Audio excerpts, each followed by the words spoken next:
Okay, good morning, everybody. Thank you for coming today and for joining us for our Northern California Patient Education Day. My name is Tina Berger. I'm the Patient Services Director with the Scleroderma Foundation of California. We're very excited to host this educational forum with the experts in the field of scleroderma from Stanford, and I'd like to express my sincere appreciation to them for taking time out of their busy schedules today to provide these extremely important and helpful presentations for all of our families living with scleroderma here today. Whether you're newly diagnosed or you've been living with scleroderma for many years, our goal is to make sure that you have the tools and the support that you need and deserve to effectively navigate this often difficult disease and feel empowered and equipped to live your best self with scleroderma. Before we go further, I'm going to ask Andrew to come up and introduce himself. This is our Executive Director, Andrew Emmett. You want me to say everything that's here? Sure. Oh, all right. Yeah. Well, thank you. I'm Andrew Emmett, the Executive Director of the Foundation. Let me see if I can... Yeah, it's short for me, not you. Better. It's nice to be back. We were here about a year ago, so thank you for being here today. I want to thank all the doctors for their presentations, taking their time out of their Saturdays to be here, and all of you for coming on a Saturday. So excited to be here and see the community up here. And actually, you know, one of the things we're going to try and do next year is have an event up here, not just come up for education days, but maybe get the community together for a fun day in a park and do a walk. So I know we're going to work with the support groups up here and try and find a date and a park. We're looking at the park just down the street here, so that's a possibility. And I just want to talk to you about a few of the things going on at the foundation, and you may have gotten some information when you came in. I think we ran out of our CME cards, but so our CME program is, you know, one of the things that many scleroderma patients experience is a journey to diagnosis and going to doctors and not being diagnosed, going to different types of doctors and not being diagnosed.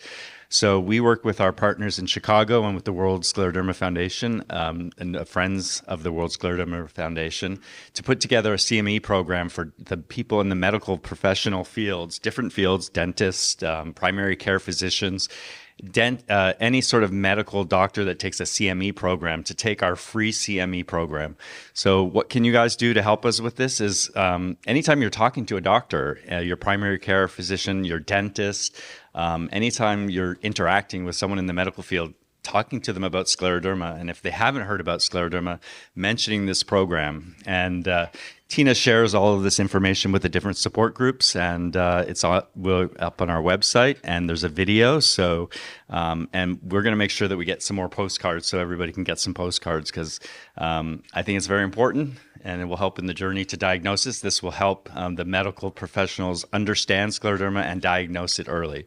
So a very important program that we invested in this year. So we need your help in getting the word out and making sure that everybody knows about scleroderma. You're our eyes and ears in the community. So we need your help to make sure this program's a success.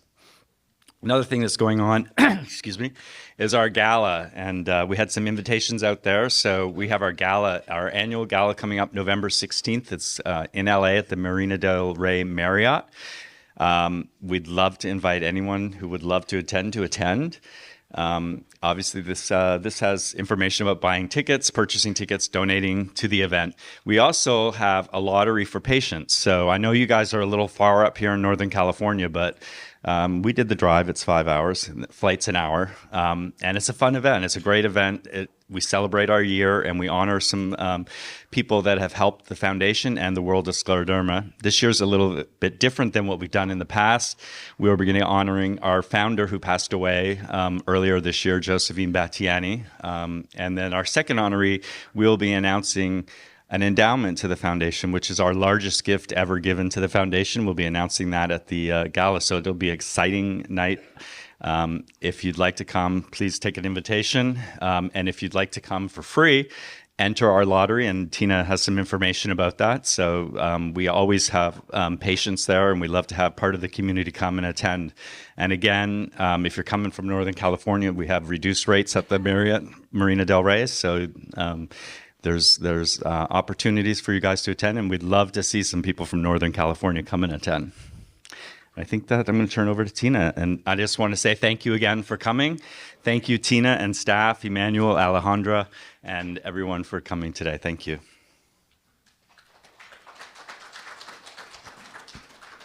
Thank you, Andrew. I wanted to let you know we will be filming today, and when we get the final recordings, we'll make sure that we send it out. I love doing a recap, and a lot of the things we talked about will be in the recap. I will also include a link to the Friends of World Scleroderma Foundation where you can order the CME cards, as many as you want, and they'll send them to your home. We really want to get the word out to the medical professionals that, you know, I've been in this field since 1990, and I'm still meeting people undiagnosed, misdiagnosed, on the wrong treatments, and we don't want people in crisis in the emergency room when doctors just didn't understand how to detect this disease and get people treated quicker so they don't have to go through that. You know, once they see these great doctors, it's a different story. But until you can get in to see some of these doctors, we know that scleroderma is still just something a lot of these physicians don't understand. We gave you a list of the Northern California support groups, but in total, we have 26 support groups that are covered through the Scleroderma Foundation of California. We have Hawaii, we have one in Las Vegas, one in Arizona, and the rest are in Southern and Northern California. Want to make sure that you know that every time we have a recording for any educational talks, well-being talks, they're on our website under education. And I will also put that information in our recap so you can find different areas: scleroderma overviews, lab tests, symptoms, disease-specific therapies, procedures, wellness, emotional health, disability, patient advocacy, and patient family assistance. And most of our groups are meeting in person, but there's a few that are still meeting online. And we do every other month a come one, come all. No matter where you're from, you're invited to come. And we love it because you get to meet people just like you, but from different areas. And it's just wonderful to watch people come together. We have as much as 25, 30 people, and we have as little as 5 or 10. You never know from each one, but it's just so great. And it's peer. There's no speakers. It's just a great time to share advice, support one another, and, you know, incite and inspire. I also have some support group leaders here today. And I thought it would be nice for everybody to, if I can find ya, I have my CME program, stand up and say, just give a little wave, okay? So we have Alejandra, which is our co-leader for the young adults in our Spanish-speaking group. She's there in the back. She came up with us. And the Spanish group meets virtually, and the young adults in person in LA and also virtual, because we have people from all over the United States and California for our young adults. We have Rachel Hull from the Palo Alto support group. We have Mary Lou from our independent group in the Bay Area. Where are you, Miss Mary Lou? And we have Mary Lamb from our Santa Rosa support group. And I'm excited to introduce Rosemary, I always want to say Mary, who is coming aboard as our co-leader for our Sacramento support group. I met her at the national conference, and right then and there I stalked her and I was like, you'd be great as a co-leader. And she's like, well, I don't know about that. It was me and my intuition. So we want to thank you guys. We can never do this without your leadership, and I hope you know how much you're appreciated. Let's see. I had evaluations. Yes. Who is? Oh, Annette. I'm so sorry. And Annette Ron from our Monterey support group, Monterey Bay. And guys, she came up to me last year and said, I noticed you don't have something in my area. I would love to talk to you about being a support group leader. And that's what this is all about. We want to make sure that the need is met everywhere, and that we have support for people in different areas. Sometimes you're commuting a long way just to get to a support group. So she came up to me at the meeting, and there was another girl from Santa Cruz, and the two of them are co-leading the group together now. It's a work in progress, but we're getting there. And just knowing that we have, you know, these areas of need. We're also working on Fresno. And there's a doctor in Fresno that says she has a bunch of patients that really are looking forward to the support. And she and I are going to be working together to get that group stronger off the ground. So thank you. I apologize, Annette. I did it last year to somebody. I knew I would do it again this year, too. Evaluation. I always forget something, and I forgot that. So I'm going to be sending you an evaluation that you can anonymously fill out. It'll go into my recap, and it'll be an attachment.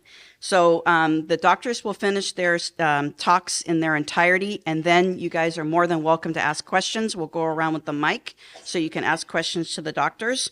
Again, get up at any time. If you want to get something to eat, you want to stretch, you want to go to the bathroom. And I just want to remind everybody that the Scleroderma Foundation of California is not affiliated with the National Scleroderma Foundation, and that the Scleroderma Foundation of California does not endorse any specific treatments, drugs, or research trials. Because scleroderma affects all patients differently, treatment approaches that may be appropriate for some patients may be less suitable for others. Any treatment decision should be based on knowledgeable discussions between patients and their clinicians. And now I'm going to introduce our first speaker. This is Dr. Tamiko Katsumoto, and she is a clinical associate professor in the Division of Rheumatology at Stanford, who earned her MD from the University of California, San Francisco, and she completed her internal medicine residency and rheumatology fellowship at UCSF, including a postdoc in the Immunology lab of Dr. Arthur Weiss. I have her full bio in your handout, and Dr. Katsumoto is going to be doing a overview for you guys today. And this is going to be on scleroderma treatments and currently enrolling clinical trials. Please join me in welcoming Dr. Katsumoto.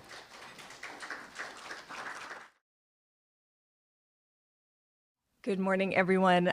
Thank you so much for coming, and thank you to Tina Berger for the kind invitation.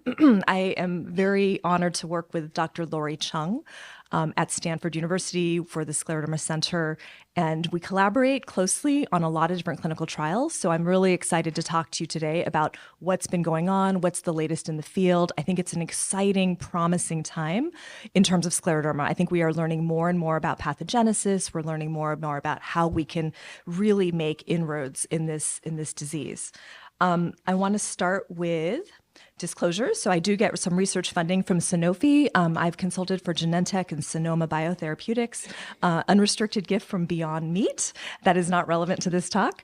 And then I'll just tell you by way of background, I actually spent 5 years at Genentech. So I have clinical development experience. So I have a little bit of an insider view. I hope I'm not too biased, but I think that it's really helpful to kind of have the perspective of what it takes to develop drugs and how we bring them to patients. So with that, let's jump in.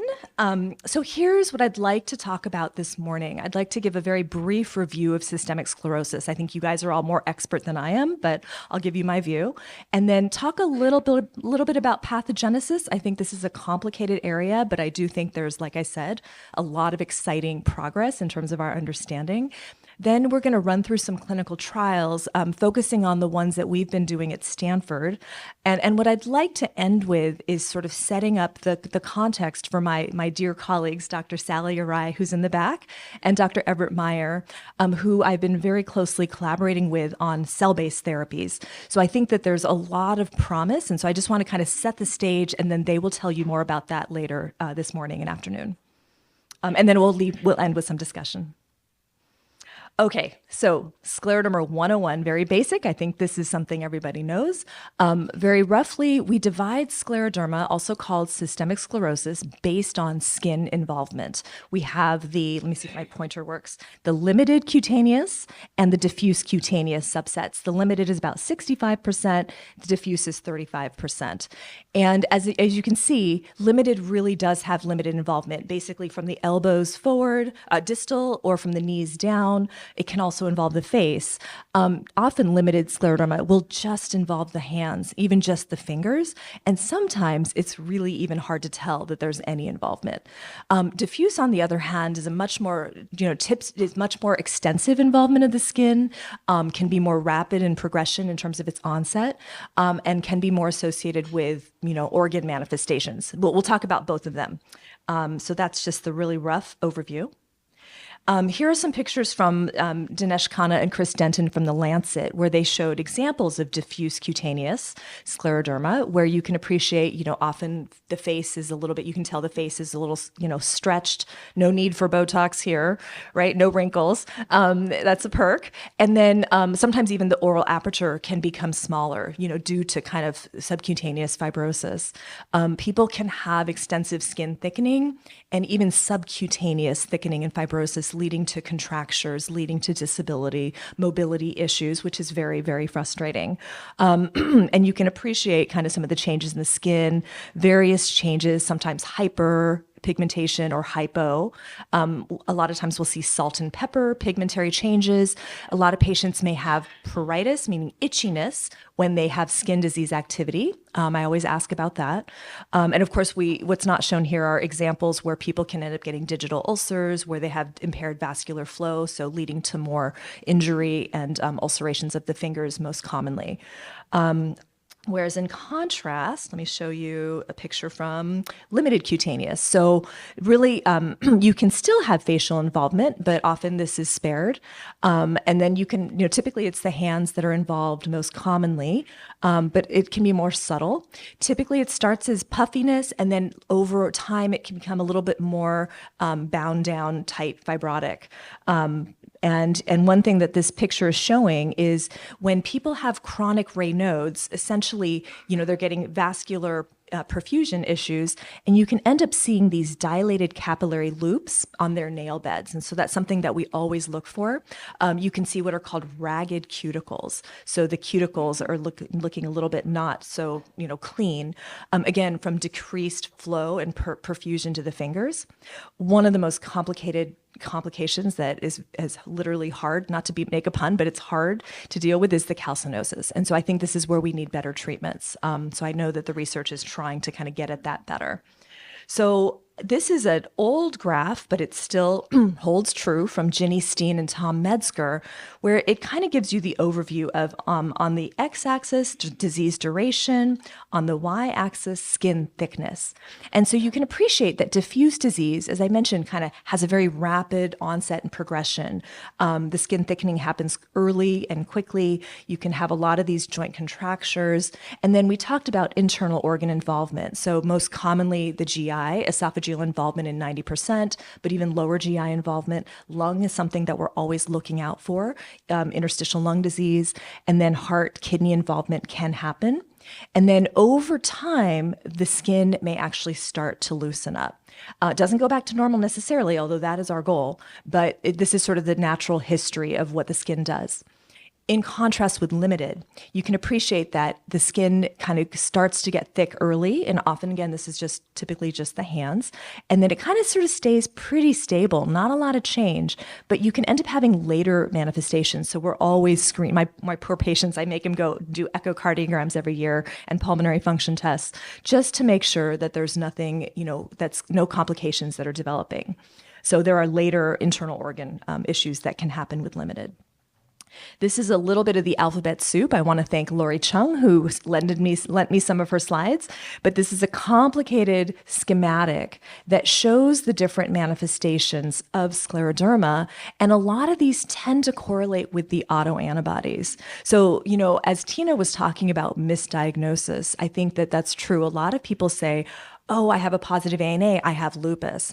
And that's such a common story, right? Everyone says, oh, I have lupus. And it turns out, well, there's more to the story than that. And if you dig a little bit deeper, you'll find there are these more specific autoantibodies that can be correlated with scleroderma. And so SCL70 is probably the one people know about, scleroderma 70.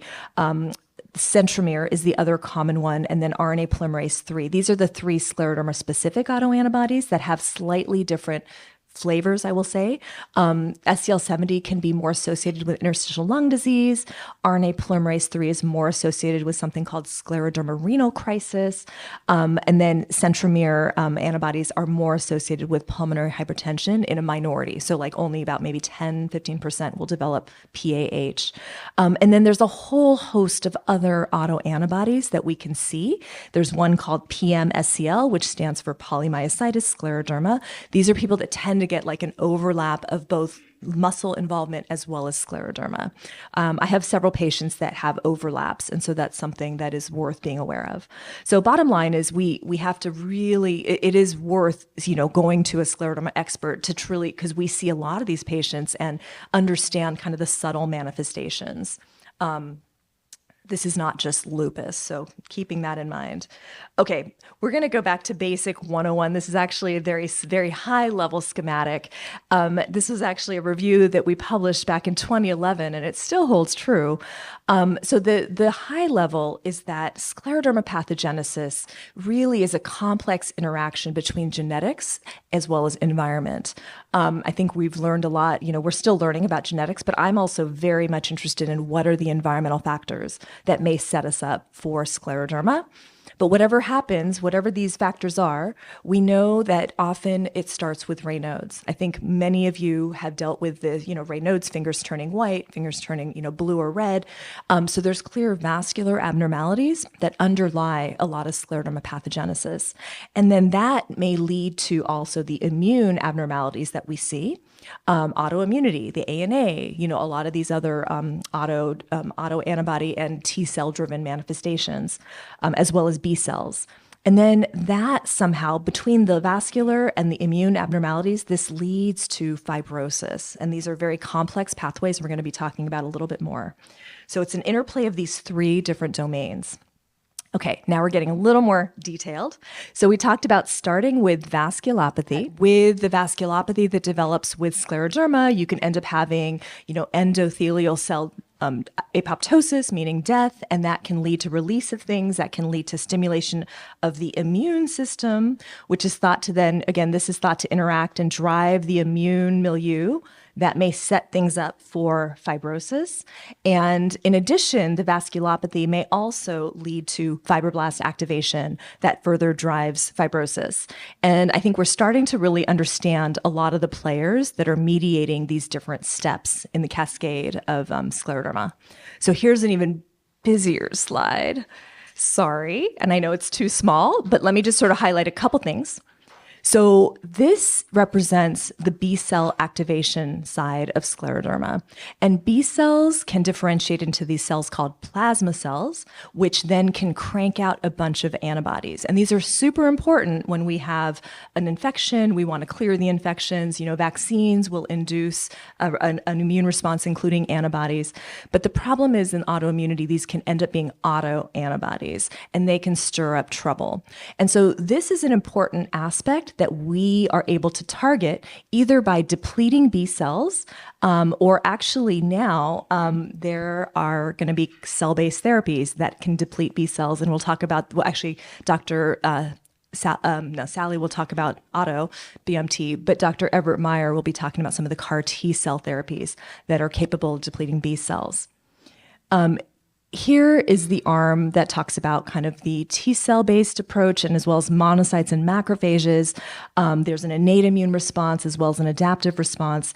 There's drugs like, so mycophenolate is probably one of the most commonly used drugs that we have in our arsenal. Tocilizumab is an IL-6 inhibitor that has become more and more commonly used, that helps kind of, again, with this macrophage axis of activation. And then finally, this bottom aspect represents a lot of the mediators that are thought to be driving fibrosis. And this has been a little bit of the holy grail for scleroderma. I feel like when back when I was at UCSF for many years, and there wasn't a lot available for fibrosis. And I think what's super exciting is now there's a lot of trials that we'll talk about today that are starting to target this aspect of scleroderma. I guess I'll highlight a few. I think, people are familiar with nintedanib and pirfenidone. These are some of the drugs that are used for IPF that are now being used for scleroderma. But there's other mechanisms we'll talk about shortly. So I think the question is, how do we do this? Do we target one arm, two arms, all three? Do we need a very holistic approach? I think that remains to be seen. But I do think combinatorial approaches are helpful for this disease because, like I said, there's three distinct domains that we have to be thinking about. Okay, so given that background, let's jump in. So I'm excited to share with you one of the trials that Dr. Chung and her team are doing at Stanford called the Conquest trial. This is sponsored by the Scleroderma Research Foundation. Very grateful to them for putting this together. And I'm going to mess up the names of these drugs, but amlitelimab is an OX40 ligand antagonist, and nerandomilast is a PDE4B inhibitor. So we're going to talk about a little bit of the background. The coolest thing about this is that this is set up as a platform clinical trial. I don't know, does anyone know what a platform clinical trial is? So this is, someone in drug development, you get it. Okay. So this has kind of been a really exciting, this is called an adaptive clinical trial. And what's really cool is that you can basically test multiple therapies. You have a common set of patients that can get randomized to different arms, standard of care, intervention 1, intervention 2. You then can do an interim analysis, decide, this intervention 1 didn't work well, you can drop it. You can add an arm, intervention 3, bring that on in. And then you can literally rejigger things and ultimately at the end of the pipeline, come out the winners. So it's really exciting to have this adaptive flexibility because it also allows for just speedier development. So let's talk about this. So the Scleroderma Research Foundation, led by Luke Evenin and colleagues, has really been pivotal in this. And basically, what he did was create a collaboration with several different biopharmaceutical companies, the idea being to accelerate the development of potential treatments. Very exciting. I give him a lot of credit for this. So what he's done is created more than 150 scleroderma centers of excellence in over 30 countries that have signed on to this platform, which is super exciting. Again, unprecedented for scleroderma. And of course, he's reaching out to all these different companies to try to find the best potential, players, potential therapies that are worth testing. So this started recruitment in April of 2024. So this is hot off the press, very exciting. And one of the key advantages I'll mention is that you can share placebos across multiple therapies. So one of the things that people don't like is, oh gosh, what if I get randomized to placebo? That's not helpful. A lot of studies get around that saying, well, we'll guarantee you'll get drug at the end in an open label extension. But of course, a lot of times it's not nice to be like, oh, 1-to-1 randomization, I have a 50% chance of getting placebo. So having this type of setup allows, they can actually reduce the ratio of placebo and more active. It's so awesome. One of the issues with individual company trials is they take a lot of time. And believe me, when I was at Genentech, I remember you're trying to find the right centers. You're trying to kind of get the centers up and activated. You want to make sure they're doing quality, choosing the right patients, getting the right measures, and all these other things. The fact that they've pre-vetted 150 centers, this is unprecedented. So super exciting, more than 30 countries, right? These are global. And I think that really guarantees also kind of the quality of these trials. Because garbage in, garbage out, we don't want that, right? So, and then it allows a seamless transition to phase 3. So I want to celebrate Conquest because this is a big accomplishment. I have to credit Luke Evenin and the group there that have been leading this. And so here's the schematic from Conquest. So their idea is they now have 2 different trials. They want to have basically people that are similar entry criteria. They can randomize to therapy 1 versus therapy 2, and then active placebo. They can have more on active than placebo. And you can appreciate that placebo gets shared across these arms, which is really a huge advantage. For this particular trial, they're targeting 400 people, so they're going big. Okay, so let's talk about the 2 drugs they're looking at. Amlitelimab, OX40 ligand. This is, so let me tell you a little bit about co-stimulatory pathways. Many of you may be familiar with checkpoint inhibitors and immuno-oncology. So immunotherapy is based on the premise that for T cells to be activated, you don't need just a T cell receptor signal, you need a co-stimulatory signal. So what oncology trials are doing is they're actually they're blocking the co-inhibitory signal so that the T cells get more activated. This is the opposite. This is where they're blocking a co-stimulatory signal so that the T cell gets dampened. So it's kind of turning the volume down on the T cells. And so OX40 ligand, is Let's try that again. Right here. So it's basically the activated T cell has an OX40 receptor, and then the antigen presenting cell has the OX40 ligand. And they're blocking this interaction to prevent the T cell from getting activated, because when it does, look at all the downstream, interactions that this also can affect. So you can also block the B cells and the NK and the activated CD4 cells. The endothelial cell has OX40 ligand, as well as mast cells. So it's pretty exciting. I think this holds a lot of promise in a lot of diseases. The goal is it aims to restore the balance between pro-inflammatory and regulatory T cells. I'm going to show you some data for atopic dermatitis, but it's currently being developed for atopic derm, for asthma, for hidradenitis suppurativa, and then they said they're going to be initiating studies in 2024 for scleroderma, celiac, and alopecia. So let me show you some of the early data. So this is the phase 2b study from mild to moderate atopic dermatitis. And what I'm going to tell you about skin disease is that atopic dermatitis is a disease where you need pristine safety, because atopic dermatitis doesn't kill you. And so the FDA will not allow you to have a lot of safety signals to develop your drug. And so I tell you that because whenever I'm thinking about drugs, I'm always focused on safety first and then efficacy second. And it's got to be that order. If it's not safe, I just don't want, and obviously your safety tolerance is different, right? Based on how bad is it. If it's cancer, that's a different story. But the point I'm making here is this is atopic dermatitis.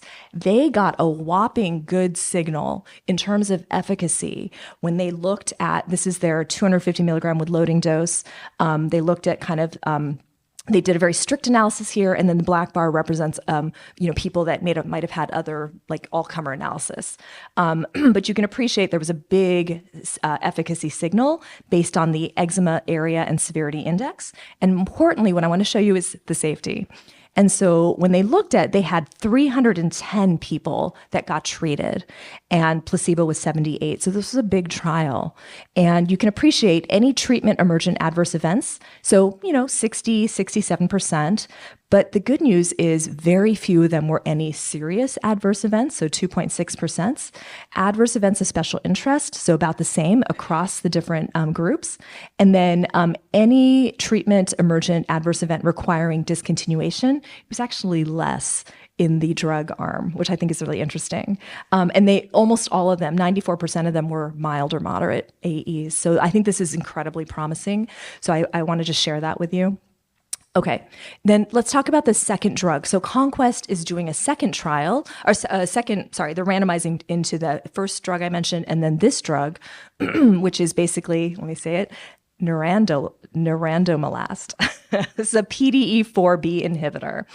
And so what I'm going to show you again, what's exciting is that this trial just got published in the New England Journal of Medicine for IPF. And as we know, IPF, clearly very relevant to scleroderma, lung fibrosis. And so, this drug, PDE4 inhibitor, has anti-inflammatory and anti-fibrotic properties. So they just finished this phase 2 randomized trial in IPF, 147 patients. Their primary endpoint was FVC, forced vital capacity at 12 weeks. It's interesting. They actually randomized, they actually stratified based on use of background antifibrotics or not. And so they allowed it or didn't, because sometimes that can mess with your results. And they basically saw no difference in terms of the safety events between the treatment group and the placebo group. So I think very reassuring. So here's the data. So here's the FVC at 12 weeks, and you can appreciate that the people that were on treatment had a significant decline, had a significant improvement in their FVC, I should say this, I misspoke. The people that were not on treatment, placebo, had a decline in their FVC. The people that were on treatment really didn't change that much, and that's depicted here. The idea is you want to maintain forced vital capacity when you're on drug and maintain lung function. And you can see the placebo group, even over a short 12 weeks, had a decline. So pretty striking results. And so based on this data, they received an FDA breakthrough designation, which is a vote of confidence. They're now moving into phase 3. This is called the FibroNear IPF trial. 1,177 patients with IPF across more than 30 countries. So they're going big. 3 groups randomized into 9, 18 mg or placebo twice daily. And they're going to go for a primary endpoint of change in FVC over weeks to week 52. And basically they did their top line readout and their trial met its primary endpoint. They didn't, I literally just looked this up. It's all hot off the press. They're going to be releasing the detailed data early in 2025. So I hope it's going to look really good. So let's keep our eyes and ears peeled on this, but I think this is very promising, and with a good safety profile, I think this looks really good. So given that, let's talk about Conquest. This is the platform trial. They're looking for diffuse or limited, modified Rodnan skin score between 10 and 35. Onset of scleroderma needs to be less than or equal to 5 years. Presence of ILD, so that's really the key component here, with evidence of fibrosis. And then, of course, as with all trials, you need there's drug stability requirements. And so you can read here, you have to have been on it for at least 6 months. No dose adjustments in the last 3 months prior to getting on. Hydroxychloroquine, stable in 1 month, and then steroids not greater than 10 milligrams. Exclusion. So if you don't have any pulmonary abnormalities that are consistent with ILD, that's important. Unfortunately, if you have a history of a stem cell or bone marrow transplant or CAR T therapy or solid organ transplant, you're excluded. No smoking. And no active or suspected malignancy, history of malignancy within 5 years, except for some of the skin cancers and in situ cervical cancer. No cell depleting therapies other than Rituxan, and there are some washout periods that are listed here. Okay, so that was very exciting. Let's talk about the Athena study. This one is currently recruiting at Stanford, and I'm going to butcher the name again. This is a tulisokibart. Tulisokibart? I don't know. This is Prometheus, and they got bought by Merck not too long ago. So this is a TL1A inhibitor. This is a member of the TNF family, and just high level, I'm going to show you that the TL1A is a cytokine that's made by a bunch of different cells, and then it can act on these are the innate lymphoid cells, naive T cells, NK cells, and you can appreciate what we call it has pleiotropic effects. It has multiple different effects, modulating a bunch of different cytokines, many of which are thought to be relevant for scleroderma. Let me show you why they're moving forward. This is a very busy slide, but basically this was a study that was done. I don't know if anyone knows Carol Fagali-Bostwick. I have a lot of respect for her. She's an amazing woman, amazing scientist. Here's the data. They took mice. They did the bleomycin lung fibrosis mouse model. Here is the control, and then DR3 is actually the receptor for TL1A. And what you can appreciate is after bleomycin, you get a bunch of fibrosis. Trichrome blue staining is for collagen, and that is depicted by these little triangles here. There's a bunch of fibrosis that occurs, and you can appreciate by giving an antibody that blocks TL1A signaling, it totally goes back down to the controlled normal. So this is a pretty striking result. Another way they look at it is alpha smooth muscle actin in the red. This is what myofibroblasts express. So that's fibroblasts turn into these more active myofibroblasts. And so here's the control, or the bleomycin instilled. There's a lot of lung fibrosis, and it literally went away when they treated with this antibody. So pretty exciting. Again, this is mouse data, but important to get sort of the proof of concept there. So what I'm going to show you is where is this drug in development? It is actually gone through a phase 2 trial in ulcerative colitis. Again, how similar is ulcerative colitis? But I think, again, there's a lot of different pathways that this drug affects. So, and they saw clinical remission at 12 weeks. The effect size was quite good. They did a biomarker trial, which we don't need to go into the details, but they saw similar effect size. But importantly, let's focus on the safety. So the safety really looked good. There was 1 treatment-related adverse event versus 4 in the active group. And serious adverse events, believe it or not, there were more, 7 in the placebo group, and there was only 1 in the treatment group. I think that's interesting. And then 3 adverse events led to discontinuation in the placebo group, and 1 in the treatment group. So again, it's looking like the placebo didn't do as well. Maybe that means it's controlling the ulcerative colitis better.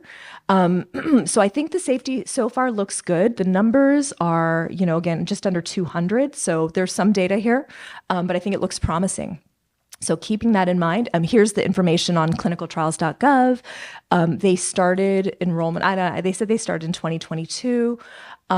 They're hoping to kind of complete enrollment by next year. So we are one of the active sites for this, and they're looking to enroll about 152 people. Here's the information off clinical trials. Again, diagnosis less than or equal to 5 years, diffuse cutaneous scleroderma. They want ILD.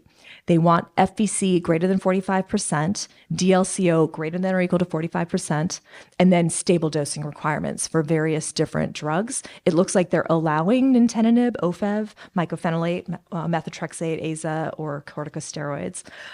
So that's the high level. And then exclusion, if you've got airway obstruction or significant pulmonary arterial hypertension, if you have another active inflammatory connective tissue disease or any active infections, no smoking. I tell all my patients, no smoking. And then any concomitant medical conditions that are considered unacceptable. And then there's laboratory criteria as well. Okay, here's another drug I cannot pronounce. This is the Horizon study. Oh my God, should practice. Fipaxalparant. Did that sound good? Fipaxalparant. This is an LPAR1 antagonist.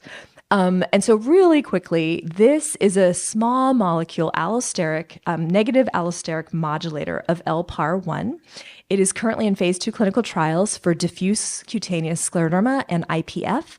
Unfortunately, this is not actively recruiting. We were a site and they've finished recruiting, so we'll see. But let me just show you real quick. The biology is strong.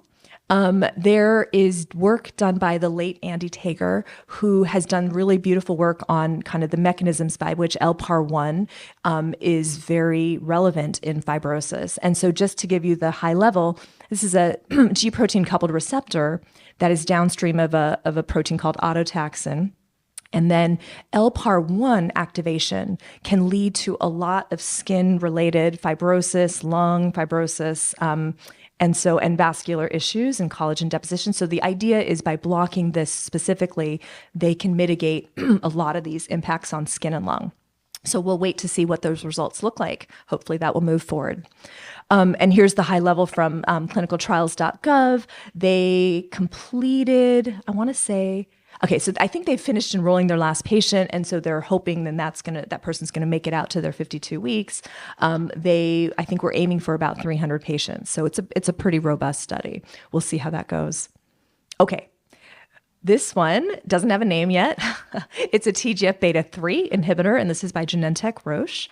And disclosure is that I'm actually involved in this study, so excited about it. I think one thing that's been really interesting about scleroderma is, or about fibrosis in general, is people recognize TGF-beta is thought to be one of the master regulators of fibrosis. And this has long been appreciated, but there's been a lot of skepticism about inhibiting it because the thought is it's too toxic. There have been prior trials where they've gone in and used a pan TGF-beta inhibitor. And they, again, there's not official data, but they've thought they've seen, anti-fibrotic effects, but unfortunately side effects were limiting. And so I think that was a huge issue. You can appreciate that TGF-beta it's important for T regulatory cells. So you can imagine if you inhibit that, you may end up getting a more robust autoimmune response. It inhibits other innate immune cells. But importantly, it is a really fundamental regulator of fibrosis, even cardiac fibrosis as well, endothelium activation. So what I want to point out is that there's actually 3 different TGF-beta isoforms, 1, 2, and 3. And no one has really done a super deep dive on how different these 3 isoforms are. I think that, TGF-beta 2 may have some roles in development. TGF-beta 1 has been probably the most studied, but TGF-beta 3, I think, is something that, was not well appreciated. And so along comes Genentech, and what they ended up doing, and I know a little bit of the backstory here. Do you guys remember the Actemra trials? They did these trials for the IL-6 inhibitor. They had all of that data, and they were able to go through it and look at the skin biopsies and the biomarker data. And what they found is that there's a very, very elevated TGF-beta signature in the skin in the patients with active scleroderma. And I'm going to blow this up for you. So what they found is that in the skin, correlating with this TGF-beta signature was TGF-beta 3 expression. So TGF-beta 3, which has really been underappreciated, they found that TGF-beta 3 was the most correlated with the skin biomarker signature. And they looked at serum biomarkers that also correlated. And then they looked at the modified Rodnan skin score. So the degree of skin fibrosis was correlated with TGF-beta, and they found, again, that TGF-beta 3 seemed to be a really important player.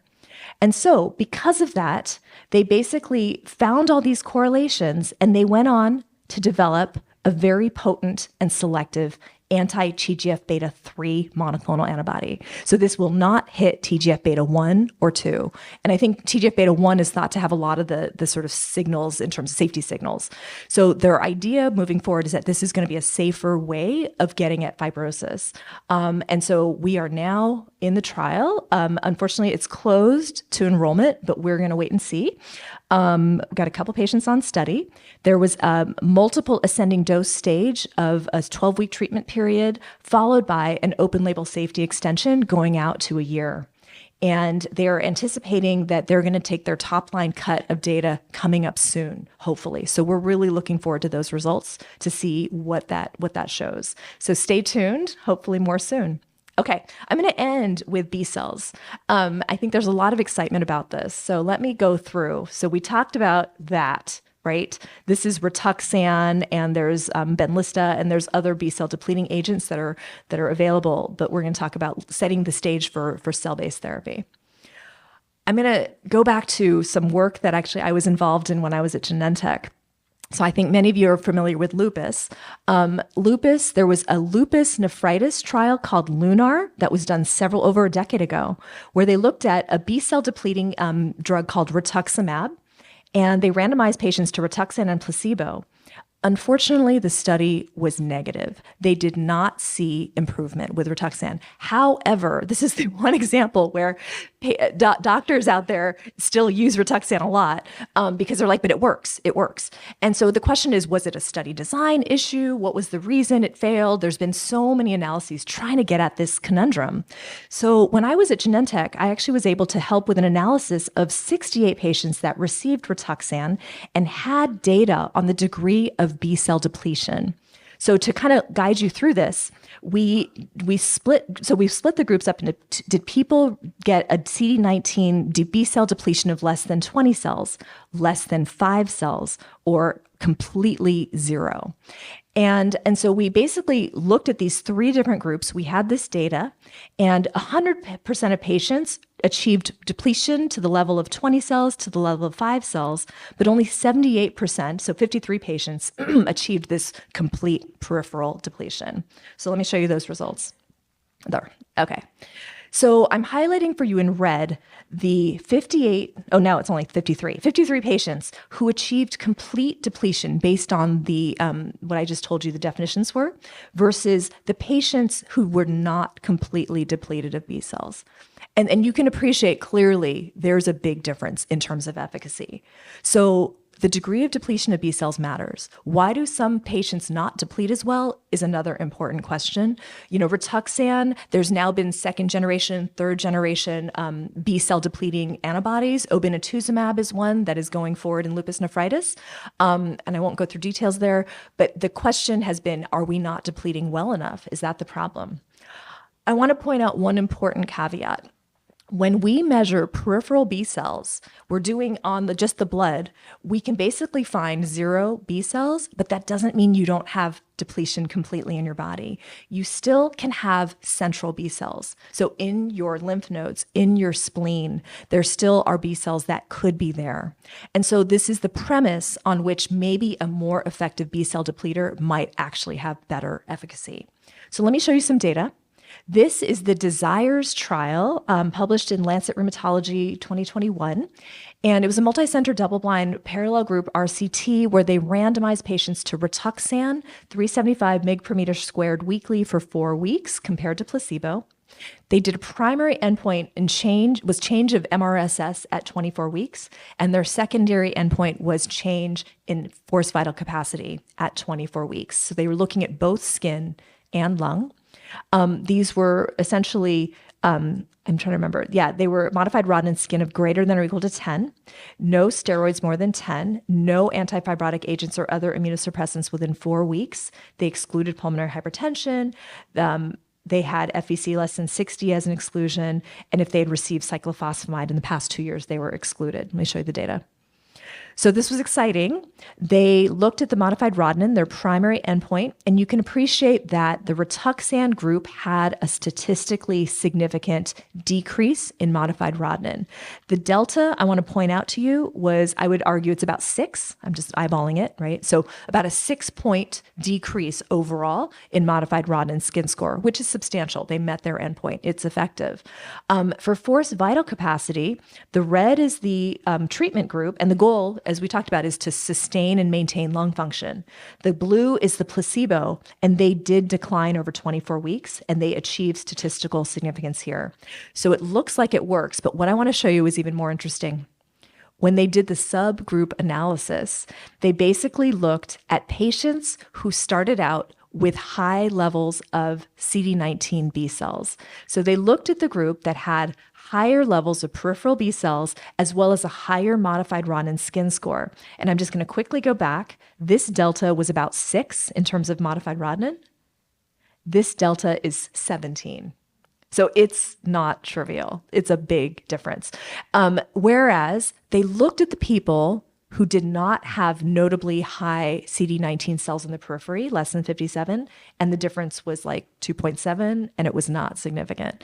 So this also speaks to something that's close to my heart, which is we need more personalized medicine, biomarker-driven trials. I see you nodding. Really, the heterogeneity is something that confounds us. When we throw everyone into the same pot, sometimes things don't come out right, even though some people get benefit and others don't, and then ultimately it kind of dilutes the signal.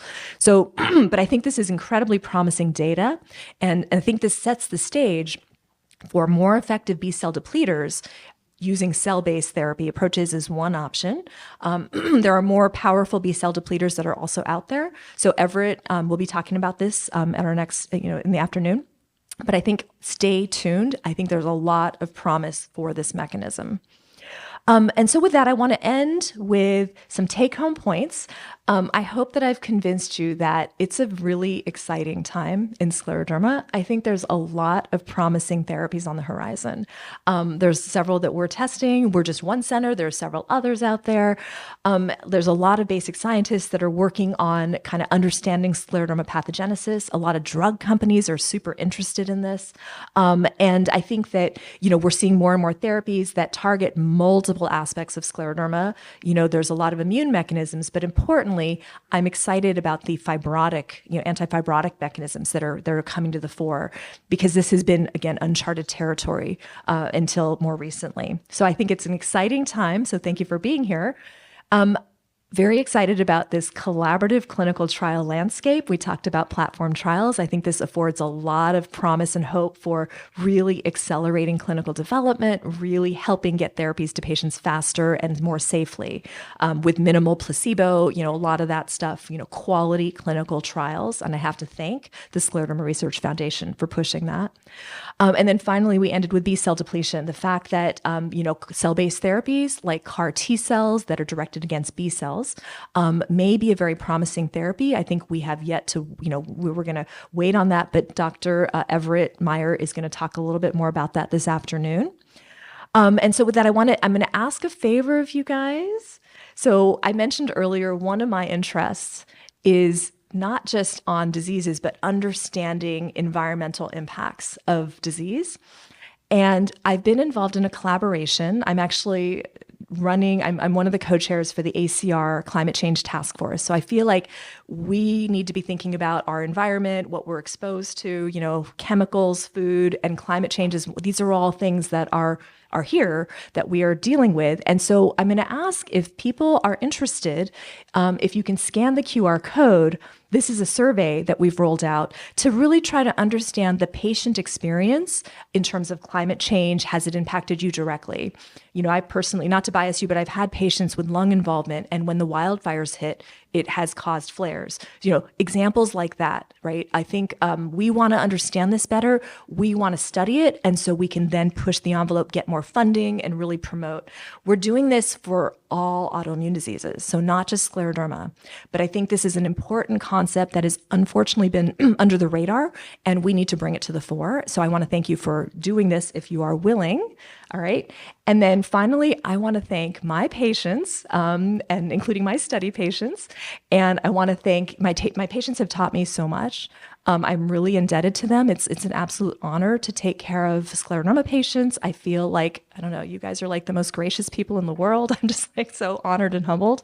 I really want to thank Doctors Lori Chung, Dave Fiorentino, good friends of mine, all that they've done for the Stanford Scleroderma Center. They just are incredible colleagues and friends.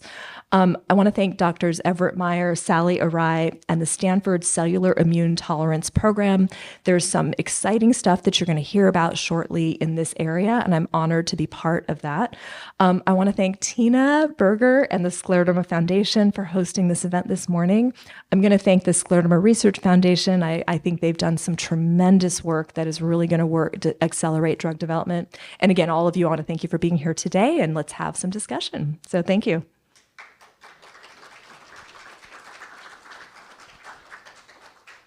So first is this on? Can you hear me? First, I will get that slide, and in my recap, I'll make sure everybody gets that slide so they can easily, comfortably scan that QR code. Thank you. In my recap. And I also want to say why this was so important today, that we did so much on research, which we don't usually have this much on research, is how far we've come. I've been in this field since 1990. I was a research coordinator at UCLA. I used to have clinical trials that weren't even close to what they are today. And some of you heard me say this last year. I used to go cry in the bathroom and compose myself working on these clinical trials in scleroderma, and then come back and they just weren't what they are today. And people are here today because of the centers that are doing the clinical trials and the pharmaceuticals. You can go now to your pharmacy and get these life-saving drugs that are on the market. And we're just getting better and better and better in the research and where we are today. So it's exciting that you have brought this, to the forefront. Our patients are so smart, and we make sure that you're educated to make an informed decision. And you all have a list of all the clinical trials that are being done in Southern and Northern California in your list. Every one that she talked about is on your list. So you have the information. What I love is I gave you some information, and she gave you depth into what I have on the piece of paper. So hopefully that will be helpful. So I just wanted to say thank you so much for bringing this to our attention. Thank you. Thank you. Any questions from anybody?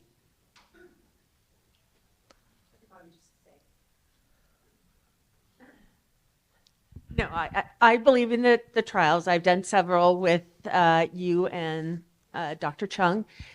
My question is that most of them are set up for less than 5 years or less than 6 years. I am now at the 6-year mark. So as far as future, what does that hold for me? I mean, I'm thinking I'm not going to be able to do very many trials, which is a plus or a minus. But also, I feel like I'm just in a lost point as to what can I do to help myself or to help others that are at this point. Thank you for bringing that really important point up. And I thank you for your contributions in doing trials. And I was just chatting with one of my trial patients. It really takes a special person, right, to do trials. It's a lot of dedication, a lot of work. And I think, it always breaks my heart because I wish we could include everybody. But I also understand from a drug development side, you don't want to just have this heterogeneous population. You want the early actives, you want to get your signal. The cool thing is I think this landscape is so promising that you can ride on the coattails of those wonderful patients who are in the trials proving the efficacy. Once it gets approved, guess what? Everyone gets access, right? That's the idea. That's the dream, that we really want these to be available to people. Sometimes things get used off label. They're not supposed. Oh my God, this is getting recorded. Sorry. No, but I'm just saying, I think the goal is you want a drug that's approved, that's safe, most importantly, and then vetted. And then meanwhile, the pipeline for discovery continues. And so, yeah, I always feel bad when you're at that 5-6 year, period where it's like, I'm now excluded. And so I would say, just keep living your best life in terms of, I also, people know I'm very much about like lifestyle-based things as well, really trying to focus on yourself and health and minimizing stress and optimizing nutrition and minimizing environmental exposures. I think this is something I'm starting to also drill down into is just how many toxins are out there, how many chemicals we're exposed to, like just trying to optimize all aspects of your life, which we should all be doing regardless, right? And I think that, and I've seen actually some pretty incredible results of people that have changed their diet or have done things and feel better. Improvement in energy. I swear I had a patient whose skin got better, and I was like, just with diet. So, I think there's a lot of things that could be done. I feel like my goal is to empower you to really pursue those things. Try to minimize the stress in your life, really quality sleep, exercise. These are all really good things. I apologize that I can't be here all day because I'm going to be going to an American College of Lifestyle Medicine conference, which I'm super excited about. And I really do believe in these things that, these domains that we can optimize, which really do play into health. So thanks for asking that. Hopefully that answered your question. Mary Lou. Oh, yay. I love it. What are B cells and T cells? Oh my gosh. Oh, 101. All right. So T cells are thought to be one of the major drivers of autoimmunity. There are several different flavors of T cells. There's a T helper CD4 cell. There's a T cytotoxic CD8 cell. These are cells that are, and there's I'm looking at our researcher there. There's many other types of T cells we're learning. They are what are called cell-mediated immunity drivers. So they help protect us against so many different infections, a lot of the viral infections, even bacterial. But they're really important, and it's thought that they go awry in the setting of autoimmunity. The B cells, same thing. B cells are important for producing what is called humoral immunity, meaning blood, kind of things that float around in our body, which are the antibodies that are important in mediating a productive immune response against pathogens. I should mention T cells also play an important role in not only surveillance for infections, but also for cancer, as we've learned, and we can modulate those. But unfortunately, T and B cells can get wacky in autoimmune disease. So, targeting T cells, I think, we deplete B cells. It sounds a little crazy. I think back in the day, no one thought this was going to be a good idea. And it was shocking how effective it was for autoimmune disease. But you can't deplete T cells. I don't think, well, I guess and I'm looking at Sally. Sally does some crazy stuff with bone marrow transplant where they deplete everything. And then but I think, T cells are a little more critical. I think it's a hard thing to just deplete them. But I think actually it'll be really good for Sally to kind of think about addressing that because she's more well poised, because what she does in her practice is she ablates people's bone marrow and then starts from scratch, which is really, I'm always in awe of what she does. We've shared a couple patients where we've done this for Scleroderma and have had some promising results. And so, it's a complicated world of immunology. So thank you for asking. And that's like a lecture I'm not qualified to give. That's funny. So thank you. We have time for one more question if anybody has a question. Okay, we'll go with you after. I'm just really interested when you're talking about environmental kind of conditions. I come from a different environment, a pretty rural environment that's outside, and I've been very active my entire life. And I'm just curious how you think those things, I mean, we always think of cities, quote unquote, as toxic, but there's also environmental conditions there that you have. But I think just generally a lot of activity and those kind of things seem to continue, make everything better. But I'm just interested in what you think and how you're looking at the environmental thing, not just in one population, maybe. Thank you so much, Marian. I think, I think the best data is with like silica exposure and scleroderma. These are hard studies to do. I'm just trying to think. I always ask my patients, what do you think started this? And I get a variety of answers. A lot of people don't really know. A lot of times it's an infection. A lot of times it's some stressful event or something that set off the cascade. I mean, the way I'm starting to view disease is I think disease is really accumulation of exposures over time, right? And then there may be a final straw that breaks the camel's back. You've got the right immune milieu. We're finding people with rheumatoid arthritis have had autoantibodies for years prior to that, before they actually get manifestations of joint disease. And I think the same is true here. People with scleroderma, especially limited, they've had years of Raynaud's, and then it like breaks open. So these are really tough questions, and I appreciate my smart patients like you who are really good at knowing what they're exposed to and kind of making notes. I think that's the only way we learn. More epi studies are important, but I think, and then this survey, I think it'll be really important to kind of hear your voices. So I'm not sure if this is in relation to what you're talking about, but I recently found out that I have the MTHFR deficiency. Is that something, I don't know if that's a really long term, but because I've been diagnosed 26 years ago, I can't really do any of these clinical trials. However, are there supplements? I know, like, I can't take a folate supplement to help me out with some of my deficiencies. Like, is there something that can help? Can I get rid of that or increase that MTHFR? I'm not sure if I'm asking the question correctly. No, you are. It's so interesting. So this is not anything we get taught in medical school, yet I think it's really important. I think there are people that have methylation-related defects that are problematic. And so you want to make sure you've got plenty of the methylation support, like the B vitamins, and there's various things like that. I'm not an expert, but I feel like you're asking the right questions. And I think that, this is relevant. I don't know how important I don't know how that plays into the scleroderma piece or not. But yes, we need to be more cognizant of these genetic variants because I think they're important. So thanks for asking. Yeah. Okay. I think I'm. Thank you very much. Give Thank a you, hand guys. to Dr. Katsumoto.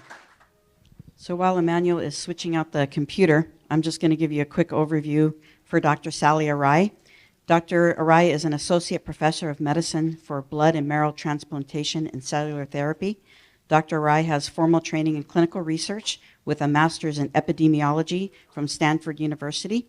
She has a clinical practice seeing all diseases, I can never say this, which is hematopoietic cell transplantation, also known as HSCT, with a clinical research focus on the prevention and treatment of post-transplant complications.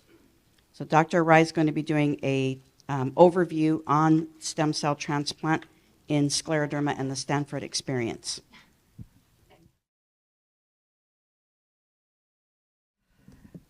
Everybody. So I just want to say thank you to the Scleroderma Foundation, Tina Berger, for the invitation to speak today.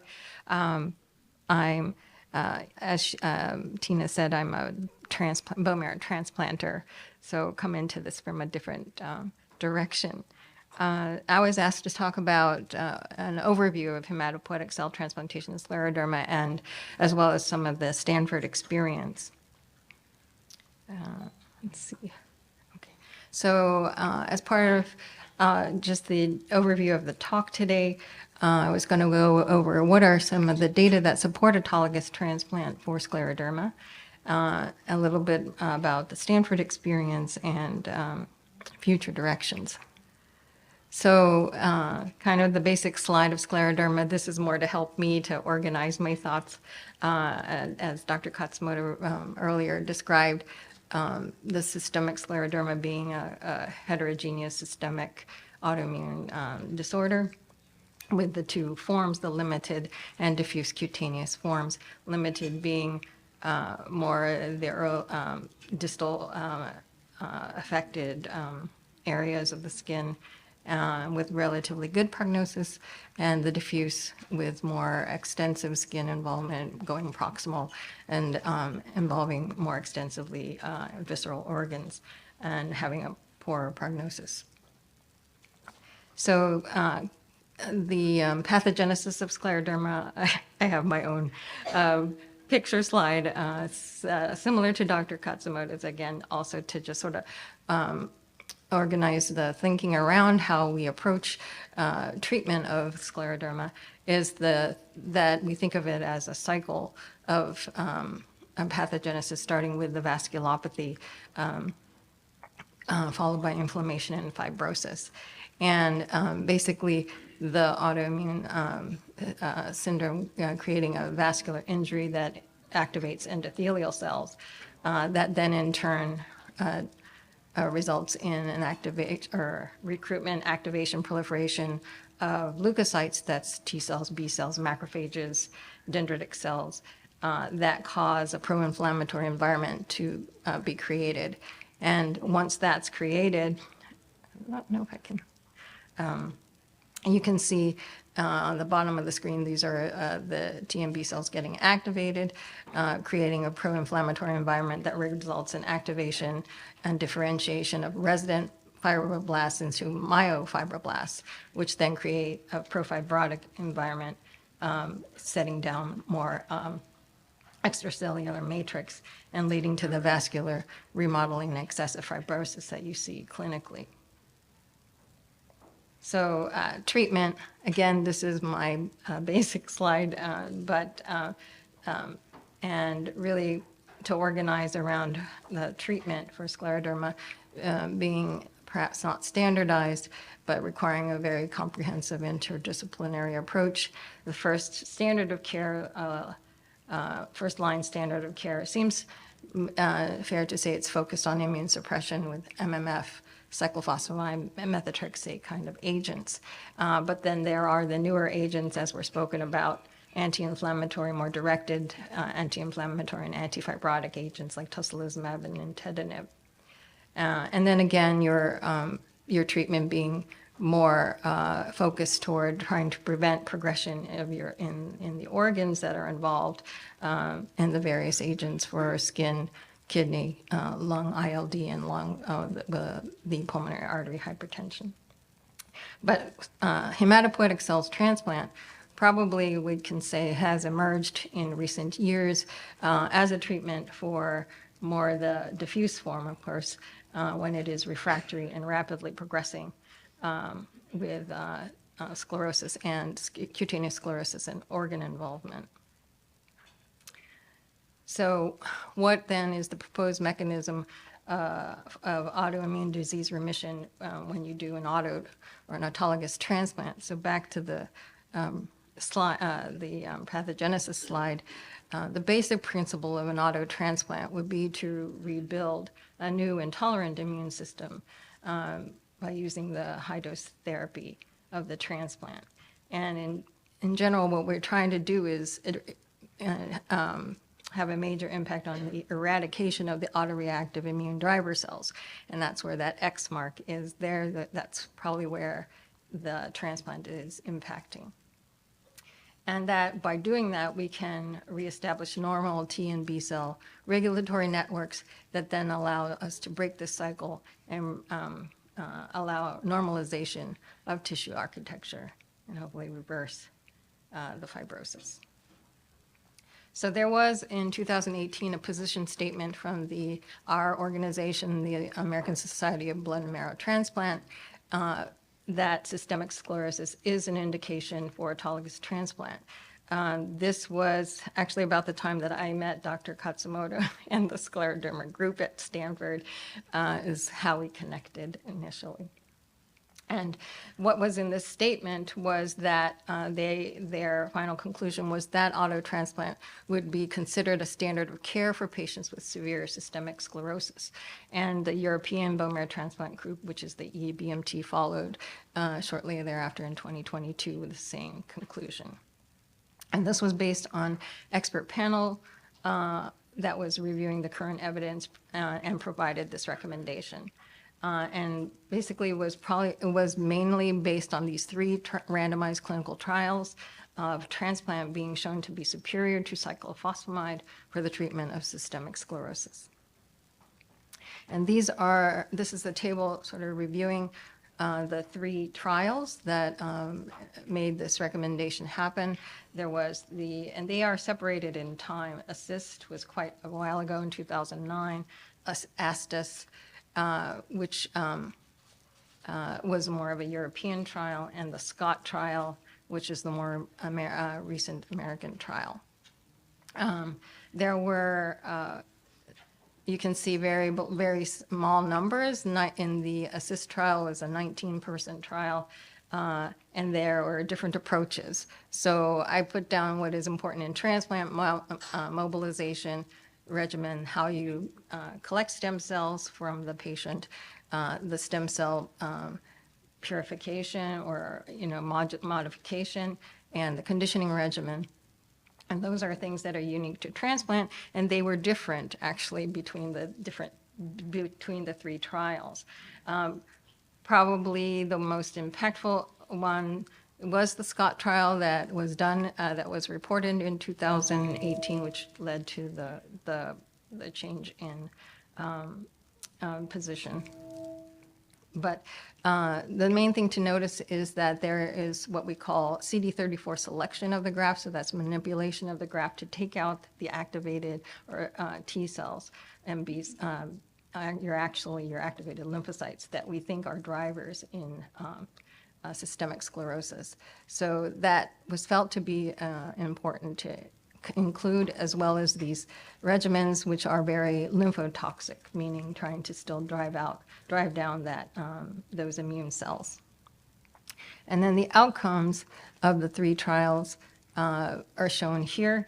Sorry, I don't have a good pointer, but that what was found in all three trials was that there was an improvement in skin scores, in event-free survivals, overall survival over the Cytoxan arm. The Cytoxan arm was the control arm. It was a pulse Cytoxan monthly given IV for a year. That was the alternate arm to the transplant. And that, of course, treatment-related mortality is always a concern with high-risk procedures like transplant. These are relatively low numbers, or they're actually low numbers that we accept even for lymphoma. Auto transplant is 3%. It's quite acceptable, but the 10% a little bit higher. These were probably infections, and that were primarily a part of this. But you can see the Scott trial in the lowest row went out to 72 months of follow-up. So that's pretty impressive follow-up. They also used a unique endpoint marker, which is called GRCS Global Rank Composite Score, which was actually probably more meaningful than just overall survival or event-free survival in terms of outcome, because it incorporated not only event-free survival and mortality, but also improvements in your forced vital capacity, disability index, patient-reported outcome measures. And still showed improvement over the Cytoxan arm, cyclophosphamide arm. So this is a little bit from the results of the Scleroderma Scott trial, which stands for Scleroderma cyclophosphamide or transplantation. That's basically what that means. But anyway, the top row of figures is really this GRCS outcome at 54 months. And basically the color coding is green, shows improvement. The left is the transplant, the right is the cyclophosphamide, and the components of the GRCS score are listed below. And you can see, just sort of eyeballing, there's more green on the transplant side over time versus the Cytoxan. So favoring the transplant arm in improvements. There were also the standard event-free survival and overall survival that were also reported in this study. And you can see the red being the transplant arm, looking superior to cyclophosphamide alone in terms of those survival measures.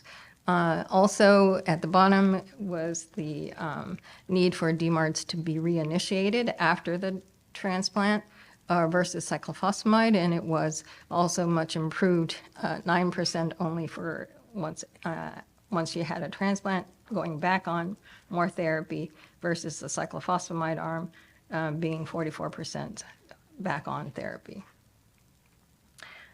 So what are the things that you get concerned about with auto transplant? Of course, it's the adverse events. It is a high risk, considered high risk procedure. Certainly in a population, you don't want to cause more disability or harm. So what did it look like in this study versus cyclophosphamide alone? And over a 72-month period, certainly serious adverse events like infections, like low blood counts. Those were things that occurred on the transplant side, obviously over the cyclophosphamide arm. It tended to happen in the early part because transplant is a one-time therapy and everything toxic happens in the first month, pretty much.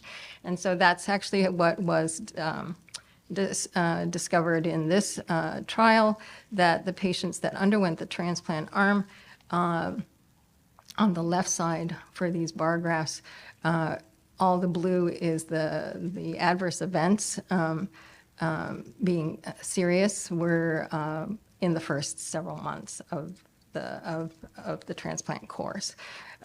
You do see ongoing, though, events still happen in the cyclophosphamide arm over time because you can, over time of getting therapy, accumulate toxicities of infections as well. So anyway, it did favor cyclophosphamide as being lower in the early period, but perhaps didn't really change what the outcome of survival and event-free survival. And then transplant-related mortality, always 3 to 5%, like we said, throughout the course of the transplant versus none for obviously not treatment-related mortality from the cyclophosphamide. So there has been even longer term follow-up. So I know one of the questions before was how long do these benefits last? And so they followed out beyond the 72 months. They followed out actually 6 to 11 years, these patients. And there were about pretty good retention. 75% of the transplant group and 46% of the Cytoxan group completed this follow-up study through 11 years. And this was reported in an abstract form by Dr. Sullivan, who was the primary investigator on the Scott trial. But the overall survival in the transplanted arm still seemed at 11 years to be quite good, 88%, with no deaths after the 6th year of post-study. And in the Cy arm, 53% versus the 53% in the Cy arm. So there was an actual 35-point difference there. Other outcomes that were point to long-term benefit of the transplant seem to be organ failures, less developed in the transplant arm over time versus 6 patients developing it in the Cy arm. And at follow-up, only 8% of participants treated with the transplant were on DMARDs versus 39% back on. So similar to the earlier 72-month mark. Body weight and performance scores, these are ECOG, is your performance status, just sort of on scale. Also much better at 90% normal versus 61% in the Cy group. And and body weight improvement in the transplant arm superior to the Cy group over this time period.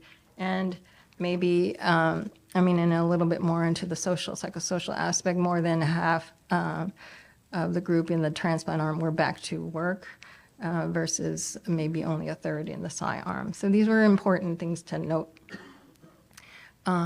notice with the results. Also to note was that there were no secondary cancers that were reported in either group over the follow-up period. So what is, actually, unfortunately, Stanford did not participate in the Scott trial primarily, but there were correlative science that was done around samples done on the patients on that trial that were performed by Stanford investigators. And so I will just mention those. Dr. Robinson's lab looked at, so you would have blood samples before and after certain time points after the transplant or after Cytoxan that could be studied. And so what Dr. Robinson's group looked at was he looked at the IgH repertoire, which is immunoglobulin heavy chain. That's sort of the immune repertoire that comes back after you transplant the patient or versus Cytoxan. And what they found was that there was a sustained increase in IgM isotope antibodies and a reduced clonal expression in the IgH repertoire following transplant. So what's the interpretation of that? Is basically, it suggests that the myeloablative transplant compared to the Cytoxan arm depletes the autoimmune B cells. And post-transplant, the B cell pool is repopulated by naive B cells, as marked by this IgM appearance. IgM is an early B cell. So it suggests that new naive B cells are actually recovering after the transplant happens. And that leads to an auto-tolerant stabilization of the B cell repertoire. And therefore, hopefully, is the path to eliminate those pathogenic B cells from not coming back. The second investigator was Dr. Utz. His lab looked at autoimmune antibodies or autoantibodies formation before what was present before and after getting the transplant versus staying on Cytoxan. And this study actually identified maybe new markers, anti-cytokine antibodies that were in the transplant patients. There was a certain profile of cytokine antibody that was present or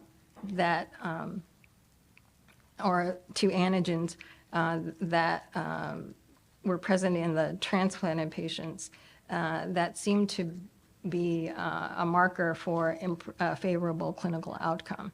And that might be a way to, that this might be a biomarker possibility to follow or to actually pick the patients that may do better with a transplant before they have the transplant is kind of the background on that. And it really didn't change with the Cytoxan. You can imagine there was no intervention that changed that cytokine profile for Cytoxan. So what do we do at Stanford? So the auto transplant at Stanford really is based on the Scott trial regimen. So we follow it pretty closely. We follow it exactly, and that means it is a myeloablative conditioning, full dose chemotherapy and radiation. And the schema is shown down here. It's a -5, 4, 3, 2, 1. We give the regimen -5, 4, 3, 2, 1, and then we give the cells on day 0. And so what happens is the patient is harvested for their stem cells ahead of time. We manipulate that stem cell product to select for CD34, just the stem cell component, and deplete the autoreactive lymphocytes, hopefully by doing that. And then we freeze them away for the patient. to receive once they come in inpatient to do the regimen. This is probably about a 3-week regimen in hospital that happens.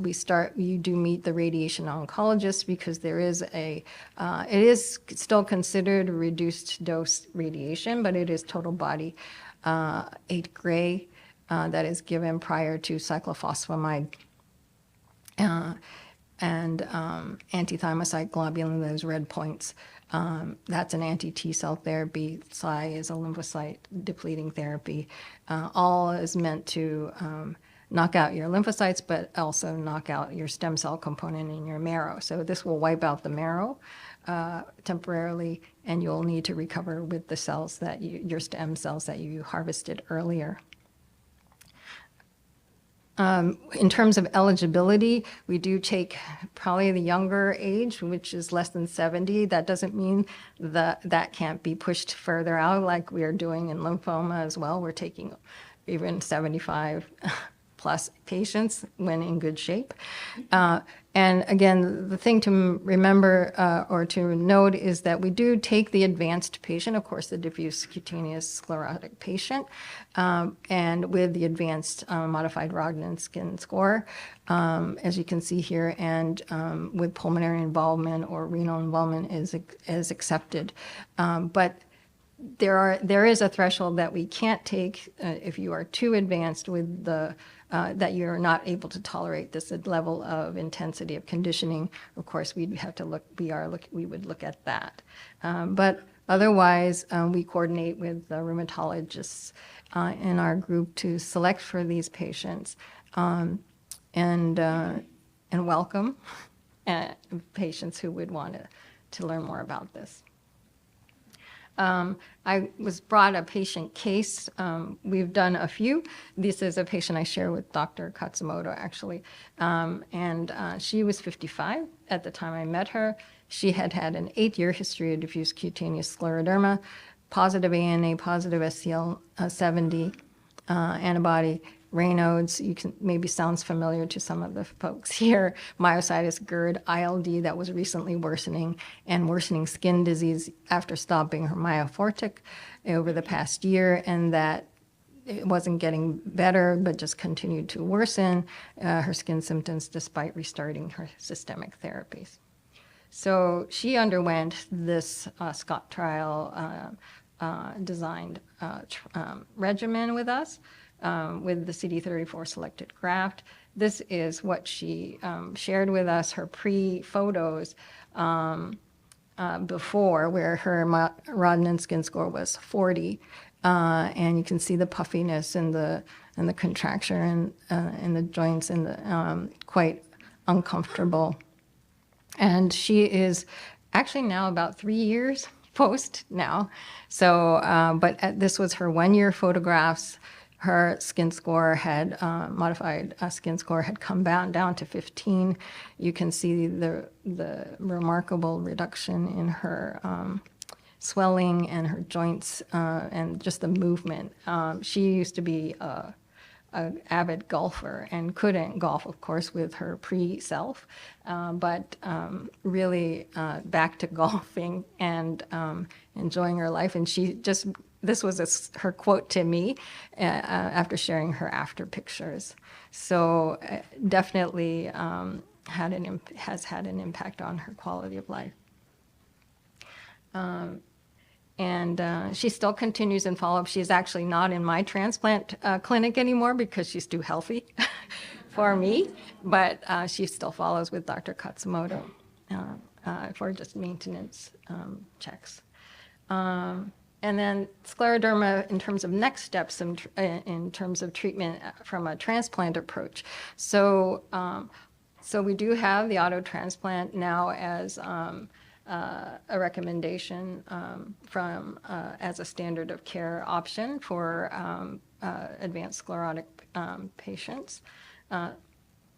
but it still has relapses. There are, depending on how you approach it. So the myeloablative does seem to have the best impact because it probably has the intensity to eliminate those autoreactive cells in the upfront, whereas reduced intensity, which were the other two trials I showed, ASSIST and ASTIS, did not fully achieve that probably, and so have 34% 3-year relapse rates. So how do we improve on that? So next steps had in the auto transplant world would be was this STAT trial, and this recently closed to accrual. But this was where they added MMF as a standard maintenance 2 to 3 months after the auto transplant. And maintained it for 2 years to try to continue the relapse prevention from relapse.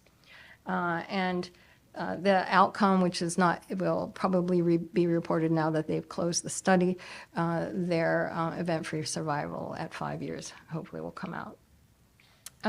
There is another study called the UPSIDE study, which I just recently looked up. I think it's not something we are involved in here. It is a European trial. But it's looking at upfront auto, not waiting for so severe symptoms, but bringing it earlier and comparing it to Cy plus MMF maintenance. So that's an interest. That is because of the safe. We do think it's still a safe procedure to do that. We can push it earlier in the course of a patient's treatment history. And then finally, there's allotransplant. So that's when a donor donates the stem cells. This could be potentially curative. What we're trying to do here is replace the autoreactive immune system with the healthy donor's immune system. So totally replace, not using the patient's own cells. So you could see that has potential to be very impactful. But again, this is a difficult thing to propose. It has its toxicities, of course, of a graft versus host reaction that you don't see in an auto transplant, and so really should be only done in a clinical trial setting at this point. There were some attempts of allotransplant, as shown in the table here, but again, very small, N of 2, and multiple diseases, and not just scleroderma in the other one. So, and again, GVHD was up to 40% in the allotransplant arm. So certainly, these are 2019, 2006 studies. So there are innovations in transplant now, and even at Stanford, we have what we call graft engineering, where you use a manipulated graft that reduces toxicity while still maintaining the effect of the allotransplant. Perhaps it can be looked at for autoimmune diseases as well. And then finally, the evolving cell therapies that were referred to in Dr. Katsumoto's talk, and probably you'll hear more and will hear more from Dr. Meyer. But CAR T cells, these are those engineered T cells that could be used to create that profound B depletion of CD19 that could serve the same purpose of creating an ability to modulate the activity after depleting all those activated pathogenic immune cells from the patient. There is a phase 1/2 study that is open for CARs against CD19 for scleroderma that is open at Stanford. We just had the first patient at Stanford get infused and finish her 10 days after, and so far so good. So more to come. Very, very excited about that. The one thing is, probably if you were to compare, transplant does the same thing. It's just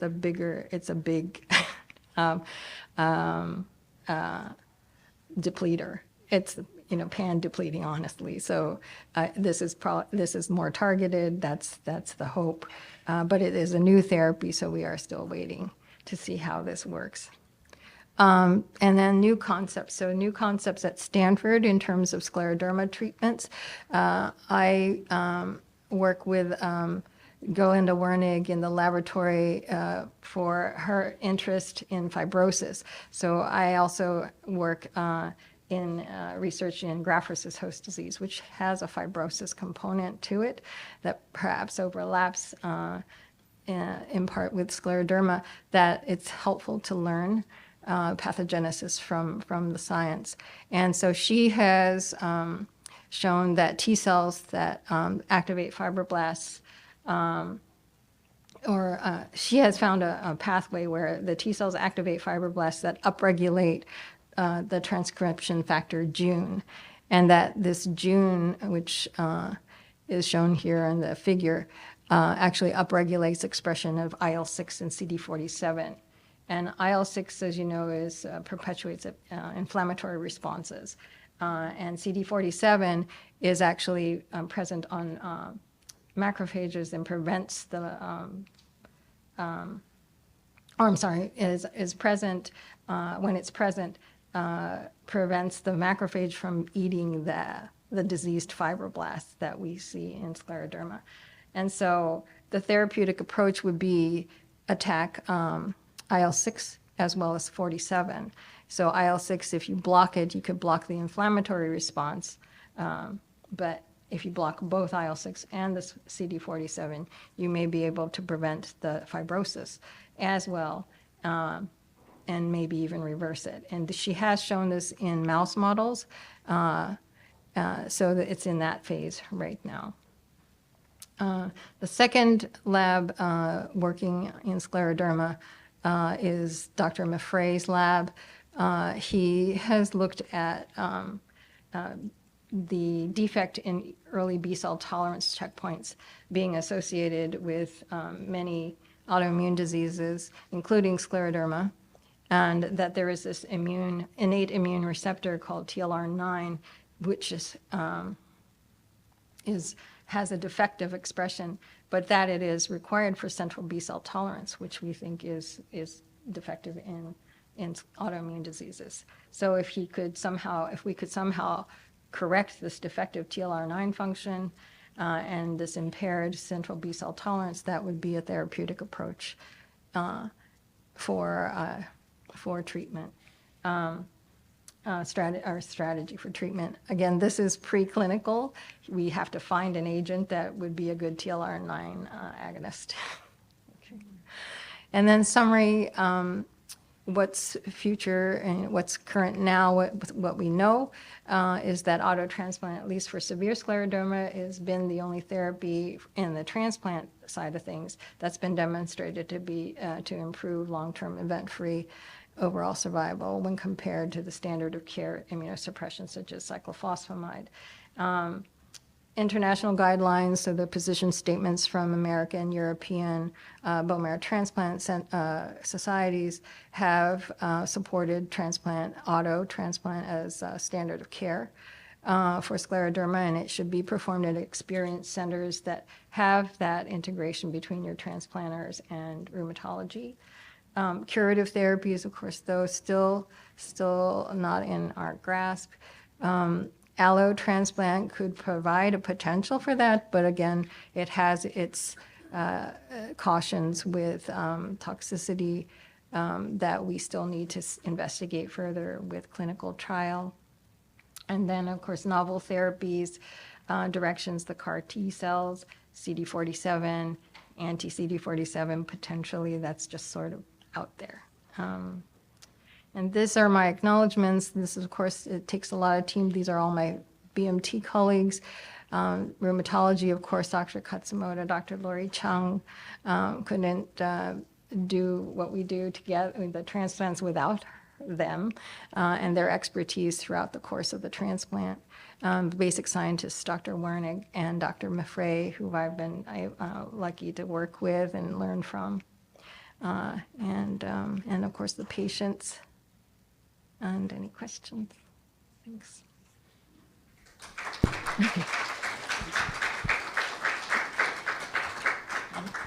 Thank you, Dr. Rai. Hi, my name is Leslie. I'm really interested in the allo HCT. So, in comparison, well, I guess you can say, like, you know, how stem cells help rebuild and regenerate for other people. In that trial study that you are having or hosting, how does one become like someone that is able to help with the trial, I guess, like, or what is a perfect candidate for you, and how do you find out, like, if you can help someone with your stem cells? Okay. Yes. Okay. I think you're talking about how you find candidates for a transplant. And at this point, it would be auto or allo. Auto is actually standard of care considered. So it's been helpful for insurance coverage. It's not an issue, at least so far from the patients we've taken forward. And that has helped because of those position statements from the societies. But yeah, I think we are still following mostly the more refractory patients with diffuse sclerosis for eligibility. But as you saw, they are taking earlier diffuse sclerosis patients. And I think that that's the way the field probably should try to morph into, because that's where CAR T is trying to be. And I think that if transplant can be safe and it's the right thing for that person, that, you know, we can consider both pathways. I think it has more, you know, experience behind it, being an auto transplant versus CAR right now. But again, there are, you know, factors really to the patient and their provider of how much risk to take on. Or, you know, do they have the support to get through a transplant? A transplant is, of course, like, it's never an emergency. It's always planned ahead of time and requires a caregiver to be with you when you go through the first 3 weeks. And financial aspects of taking off of work for the caregiver, for the patient, if they, you know, those are all things that, though, is very familiar for us in bone marrow transplant, because that's how we treat the scleroderma transplants the same as the malignant tumor patients as well, that they need a whole team to get them arranged, you know, to go through. With her question, can you explain what you mean by refractory? What does that actually mean, so they can understand? Right. So that's probably more to my rheumatology colleagues in terms of what they consider. And I think it's actually not necessarily refractory, but it's just, it could be not improving, right? Stably not improving. Stable, but not getting to the next level of function that you want. I think that probably it considers, I mean, to take on something novel, I think people would want you to usually start at the more severe end of the spectrum and then move it earlier as we find it safe to do. So, yeah, I would say it is better defined by the primary rheumatologist where that patient fits. Yeah, great. Thank you. And also to her question, I think you're also asking, like, if somebody wanted to be the person that gives the stem cells. So, oh, the donor. Yeah. I'm sorry. Okay. Oh, so the donor, if you know, so if we do move to an allo trial, then that's the National Marrow Donor Program, actually. That's the same, or actually we start with siblings first. So as in all transplants, we look at siblings are the primary choice because they have the most chance of matching to the patient. Then second is the volunteer registry, which is international, then could find you a donor that matches enough to go through the transplant. And then third choice is half-matched. Those are pretty bold to go half-matched in something that is still new. I would say we would probably start with just a matched donor for patients with scleroderma. Thank you. Yeah. Anybody else have any questions?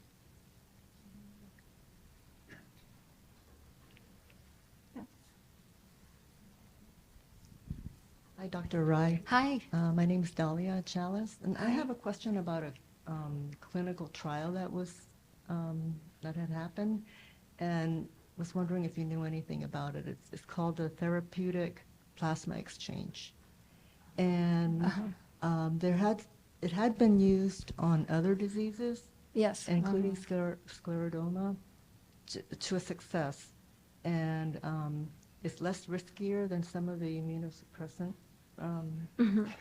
trials that have been going on, and had been accepted by some of the health insurance, but not all, because they need to include a larger trial. Oh, okay. And what it is, from what I understand, I'm not a Right. scientist, but it supposedly declumps the red blood cell, and it had stopped the progression on some of these scleroderma patients that I had heard about. Okay, sure. Did you know anything about that? Not the direct trial, I'm sorry, I don't, but just sort of theoretically understanding what therapeutic plasma exchange does is it probably acts as an immune modulating therapy because we use plasma exchange in other like immune cytopenias, immune thrombocytopenia, where there's abnormal antibody formation. And but it is a form of therapy that comes under apheresis, which is part of BMT.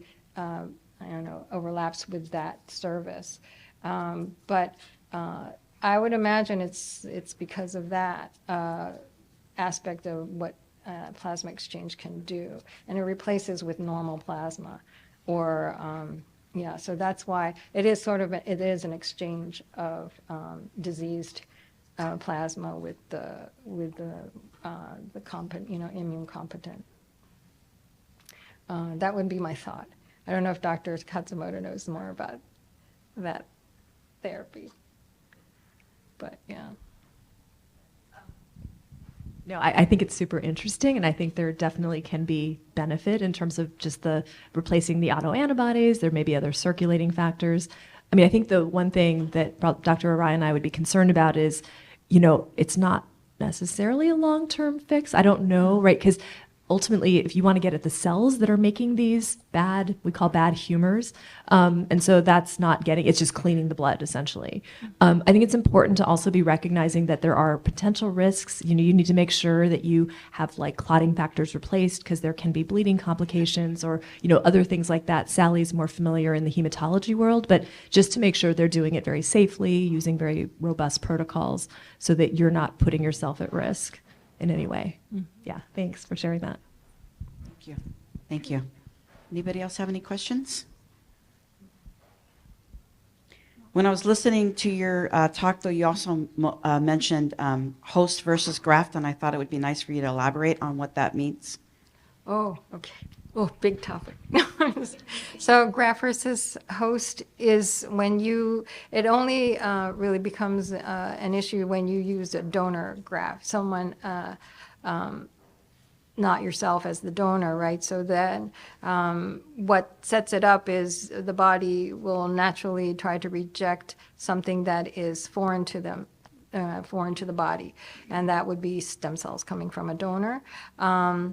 And it goes both ways. So the host, the patient getting the cell, would want to reject, which is called rejection. But then the donor cells coming in, which is your T cells, B cells, stem cells, that's that whole milieu of cells going into the patient for the transplant, also goes in. to the patient, and they see your tissues as foreign as it goes in and wants to attack. And that immune dysregulated state is called graft versus host, where the graft attacks the host tissues. And it is initially felt to be T cell driven, but perhaps it is actually more PTB and macrophage driven as we learn more about pathogenesis of GVHD as well. Great. Yeah, I wanted to make sure everybody understood when you were Yeah. mentioning that, so I thought I would ask. So Right. thank you for that. Sure, sure. Anybody else?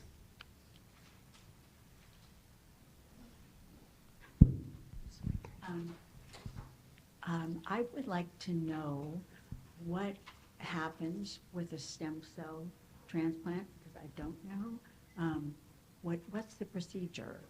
And their own cells, so can you describe that for us? And again, it's probably a big topic, so. Sure. Yes, of course. I apologize. Yeah, this is probably a higher, level talk of just the results, and I apologize for that. But yeah, the transplant itself procedure, when you donate for yourself, you can imagine that you have to, so we collect stem cells peripherally, so from your peripheral blood.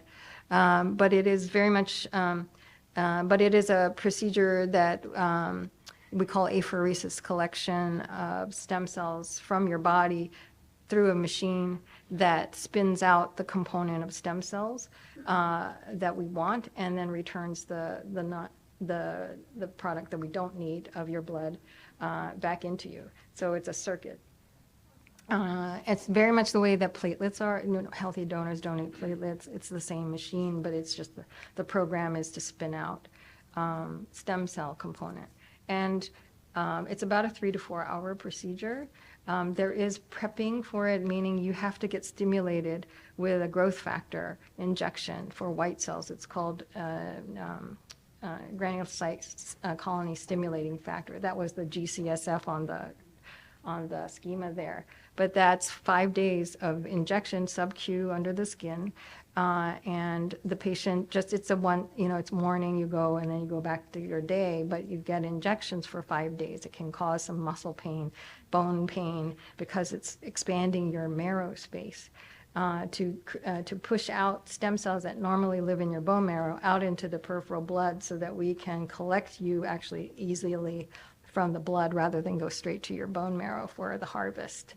And then on the 5th day of injection, you actually come to the Stanford unit and get hooked up for the collection.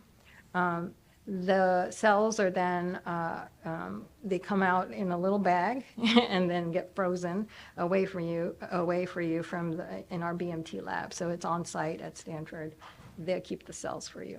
They have a long shelf life. They don't expire. It's just that typically we harvest and then we transplant shortly after doing that. So within about 2 weeks of collecting, you would actually come in for the transplant itself, which is inpatient. And like the schema wrote down, it's a combination of radiation followed by anti-thymocyte globulin and anti-T cell therapy and cyclophosphamide over a period of 5 days. And then those cells, then you're going to be depleted. You're depleting your B cells, your T cells, your stem cells during that time with that regimen. And you can feel very tired. Of course, it's standard chemo side effects of nausea, vomiting, things like that are more typical of chemo. That's why you're inpatient. And then the cells then come to your room, and it gets infused like a bone marrow, like a blood transfusion, actually, on the day of the transplant. And then, which can go over like 10 minutes, because they're frozen and and they just get thawed at the bedside. And then after that is just the waiting period for your counts to recover in the hospital. And that takes about 10 to 14 days for your cells to recover to normal again. And then you leave the hospital when that happens. And then we follow you sort of at a step down, not quite clinic yet, in what we call infusion treatment area, where you get sort of closely monitored your counts. You may still fluctuate a little bit right after that new cells come back. But after about the first 30 days post the transplant, you're feeling pretty normal. And it's just your immune system is not quite normal yet because we knocked down everything, of course, and it's going to take about 6-9 months. Even, well, actually, for this kind, we knock down your T cells and your B cells, so you're going to be down for about a year. And so you do have to be cautious. It's thankfully there is COVID precautions. Now people are more aware of what that means to be careful in that first year. It doesn't mean you're an inpatient, but you are, and you're out and about, but you just have that little extra caution for that first year. You'll be taking infection prophylaxis to prevent infections like pneumonia and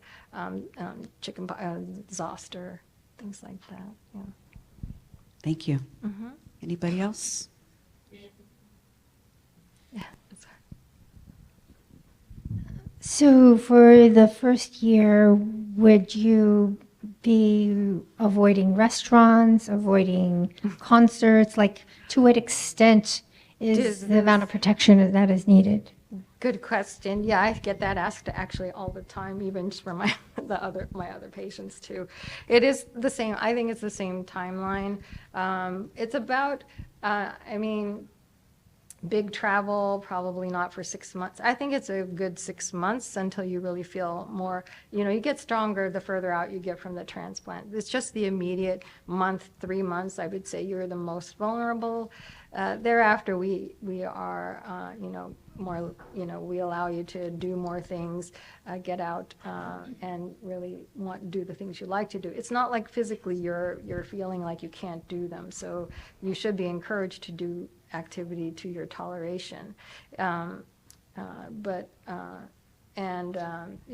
always say just no big travel plans until 6 months, but you can drive anywhere, just don't fly into another country or, before that, just so that we can keep track of you. Okay, I think we're done. Thank you so much, Dr. Arai. I appreciate it. Okay, I'm honored to introduce you to Dr. Everett Meyer, blood and marrow transplant specialist, hematologist, and transplant immunologist, and hematologist oncologist. Dr. Meyer is an associate professor of medicine, blood and marrow transplantation and cellular therapy of pediatrics and stem cell transplantation, and by courtesy of surgery, abdominal transplantation. Dr. Meyer, I always have a hard time saying hematopoietic. Yes. Did I say it right? Whew. Dr. Meyer has a research focus in hematopoietic stem cell transplantation and Treg cell immunotherapy with emphasis on treatment of graft versus host, we discussed at the last talk, disease, as well as immune tolerance induction for transplantation and autoimmunity. Please join me in welcoming Dr. Meyer, who will provide an overview on CAR T therapy and autoimmune diseases and the difference between stem cell transplant. Thank you.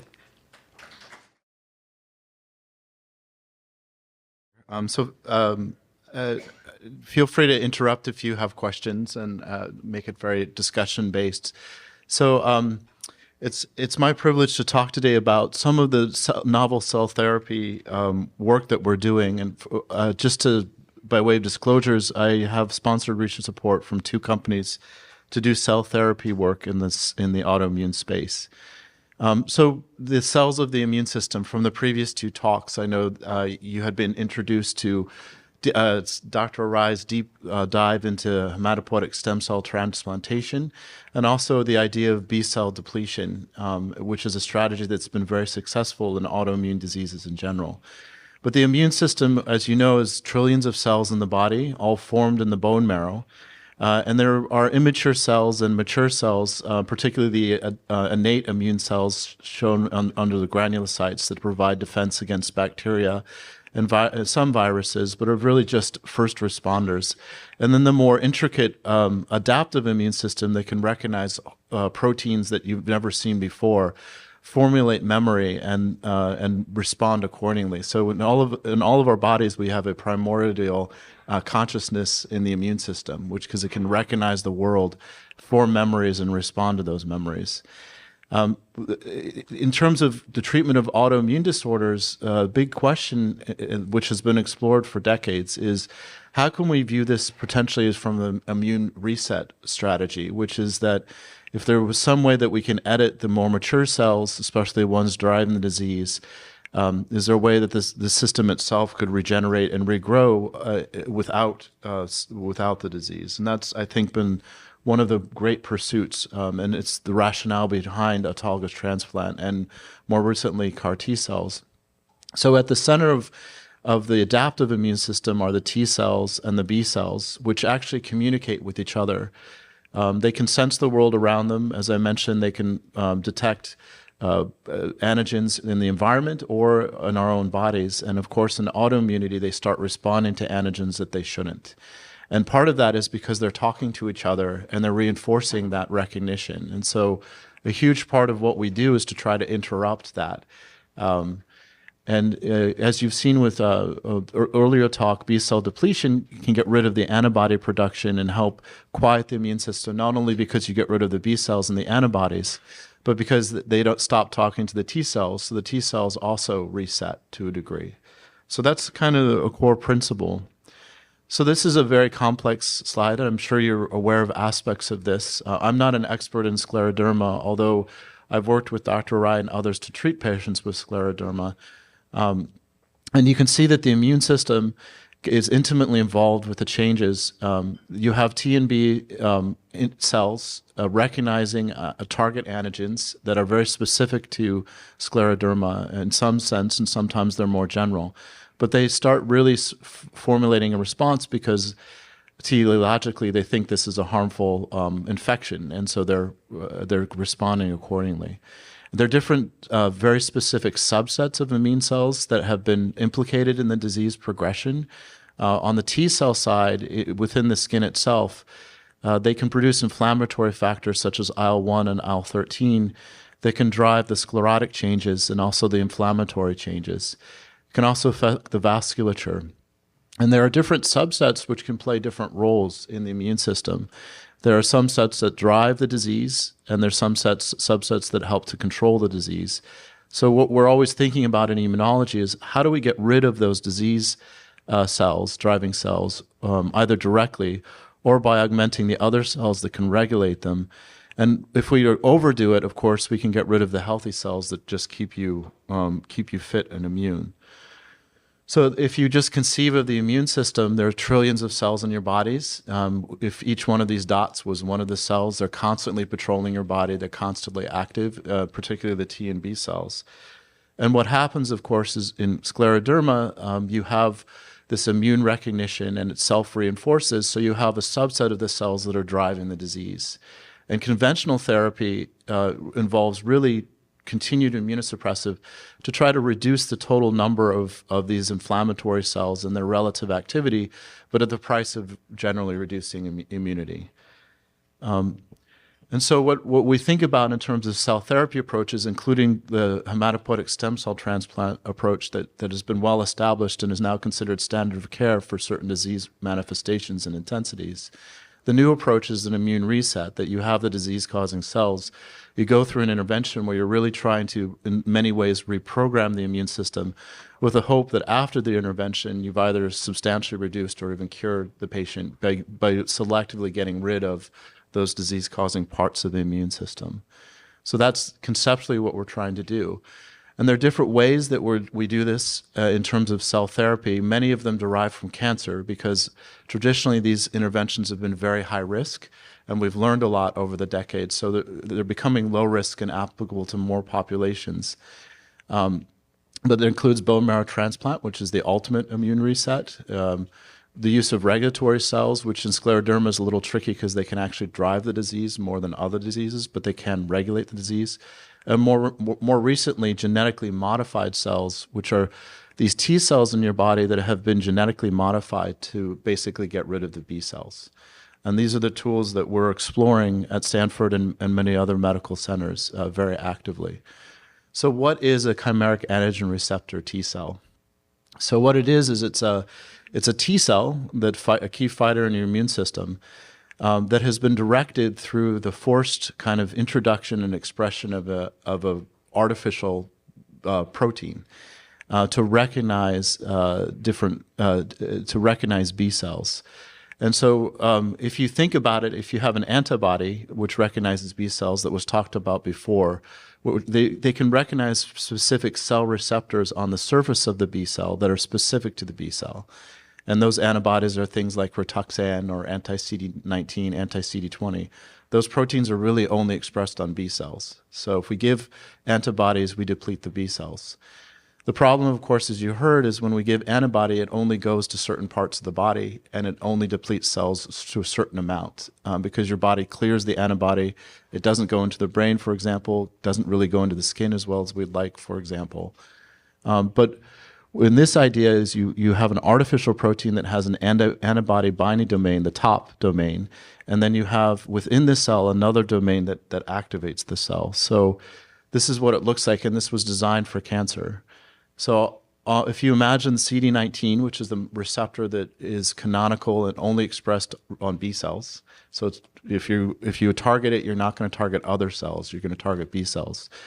And what happens is we genetically introduce the gene into T cells that expresses this artificial protein. On the top of the protein, that FMC63, that's actually an antibody binding domain that will recognize CD19. So it's almost like you're turning your cells into antibody-directed cells. So when the cells go to the cancer cell, they'll bind to it and they'll recognize it. And then actually the internal domains are different receptors that stimulate T cells. So those receptors cause the T cells to activate. So normally the T cells would do this through other receptor pathways. If they see an infection, they'd activate and kill the target, because what they're evolved to do is to kill cells that are infected, for example, or cancerous. And so this is an artificial receptor that recognizes B cells specifically through that upper portion. Then it goes, this protein's expressed on the cell surface. That recognition causes a signal to be transmitted to the T cells. And the T cells then target and get rid of the cancer cell or the B cell. So this is, I hope that makes sense. It's pretty phenomenal. Like would have been science fiction 20, 30 years ago and is now considered standard of care for cancer patients. So as you can imagine, people with B-cell lymphomas or B-cell leukemias, they have a tough time often because it's very hard to clear their cancer.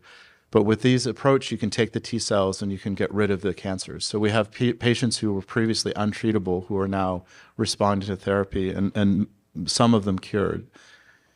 So the idea was, okay, if we've established this new class of therapeutics, which is now covered by insurance for cancer, could this be applied to people with autoimmune disease? Because people with autoimmune disease have B cells that are problematic. You can almost think of them like cancer cells. They're in your body and they're causing problems. So could we get rid of them? And this is all very recent. So this is a kind of a seminal publication. You can see the publication date is 2024, right? So this field is all very new in terms of taking what we've done in cancer and moving it into autoimmunity. And this is a group in Germany that I like to say it's the paper, it's kind of like the shot that was heard around the world, because what they did is Germany has a compassionate use pathway. Unlike the United States, the doctors there, if they feel like someone has reached a point where they have a lethal complication, they can just talk to the patient and through some very simple regulatory pathways, treat the patient the way they want to. Here, we'd have to go through a single-use IND or a clinical trial. So they were able to treat patients much earlier than us in Germany. And this particular case report is for a patient with lupus nephritis who was in the ICU with severe progressive manifestations that progressed through 4 or 5 different rounds of therapy. She was young, in her 20s, and they decided to treat her with CAR T cells, which I'll talk about is not innocuous because there are side effects of this therapy, which we'll get into. But this patient was treated 3 or 4 years ago, and she's actually achieved a complete remission in her disease, which is unprecedented, and is now a nursing student. So this is what it looks like in terms of the steps for CAR T cell therapy. So the first step is that you undergo what's known as leukapheresis, the same thing you would for a bone marrow stem cell transplant, where we collect those blood components. And then we actually activate the T cells, and by activating the T cells in these petri dishes or these flasks or these other chambers, the T cells start to grow. In which case, then you put a virus in that is inert. The virus introduces genes to the cells, but the virus does not stick around. It can't reappear. It just used transiently to introduce the genes into the cells. And then the cells express this artificial receptor, which you can see in red, and we re-expand the cells so we get a large number of them. We can remove cells that we don't want, or we can purify them. And then the patient themselves, all of this is done at a manufacturing facility, and the patient themselves waits for that. And then when it's ready, we have the product. We know it's free for release. And so the patient is then given chemotherapy to prepare for the cells. After the chemotherapy, the cells are infused, and we'll talk about then the cells are very active, usually for 2 to 3 weeks, and it can have an effect on the immune system. So that's what the process looks like in terms of the workflow. The reason that we do chemotherapy is obviously this was started in the cancer field, so we wanted to gain disease control. But there is another reason, which is if you try to put cells in to fight the immune system, in a full immune system, there's not a lot of space for those cells. They won't do much, at least we think, right? And so in animal models, when you give chemotherapy to reduce the immune cells that are there, when you introduce new immune cells, they kick in. As you probably know, chemotherapy is used often for refractory autoimmunity in and of itself because it has benefit in that quasi-immune reset, because it reduces the immune cells. So it is used for autoimmunity. So that way, for the FDA, it was a little easier to convince them to move into autoimmunity. So what are the potential complications? Well, the idea is these cells, they go in and they're very good at getting rid of the B cells, and I'll show you some of the data, and consequently the antibodies. Better than monoclonal antibodies, but probably if you had to estimate 10-fold, 20-fold better. So you get much deeper immune reset in that sense. But there are side effects, which are known complications. And it's interesting because in the cancer world, the complications require that we admit patients into the hospital, because about 30 to 50% of patients get some sort of manifestation that requires active hospital management. This is not benign. It can be dangerous. But for autoimmunity, that incidence appears to be much lower. It appears to be about 10 to 15% rather than 30 to 50%. And part of the reason is because if you have a whole bunch of B cells that are cancer, that's a much stronger signal for the immune system, so it can be much more revved up. Whereas if you have B cells that you normally have, the immune system the new cells don't appear to be as revved up. But what happens is the cells, when they go in, they attack the B cells or the cancer. They actually create their own inflammation. And that is experienced by the patients as fevers and chills, very commonly. Sometimes those fevers and chills can progress to low blood pressure, and you may have heard of sepsis, but in like a septic-like picture. And that requires that if that starts to happen, we have to get the patient to the ICU to get blood pressure support medications. And that's called cytokine release syndrome. So the idea is the cells go in, they become very active, they release a lot of inflammatory factors, it causes a strong effect in the patient. In the cancer world, we actually manage this very successfully. The mortality rate is about 1 to 3%, depending. And these are also, they have other complications because of usually a long history of cancer. But it's still real. It still can have bad side effects. So that's called cytokine release syndrome. The other thing that we see, which was kind of inexplicable and very empiric, is that the cells can sometimes go to the brain and affect the brain. And it can be mild. Patients can just have a little bit of confusion, kind of like when you have a bad fever and you get delirious, the same kind of thing. Or it can be really pretty profound, where patients can basically become non-interactive or even have seizures. And so We've learned a lot about that. That occurs at a much lower rate, but still 20% of our cancer patients have some manifestation, roughly. It depends a lot on the specifics. And we don't see it very much in the autoimmune experience so far, but it has occurred on occasion. The neurotoxicity itself usually doesn't have long-term effects, although there are a few patients that are affected long-term, but usually it's resolved in that period. So the way we treat these two complications, as we treat autoimmunity in general, is we give lots of steroids and we give anti-inflammatories, but very acutely. And we've gotten much better. So if you look just in the past 10 years, the way we manage this, the way we treat patients, it's just much safer than it was when we first started. But there's the real complications. The other complication we worry about, which is very rare, roughly 3 to 5%, and 1% in some cases, and hasn't been seen yet in the autoimmune space, maybe in one case report, is bone marrow failure. Sometimes the inflammation becomes so profound it goes into the bone marrow space, and the bone marrow itself struggles and has gross inflammation that you have to manage.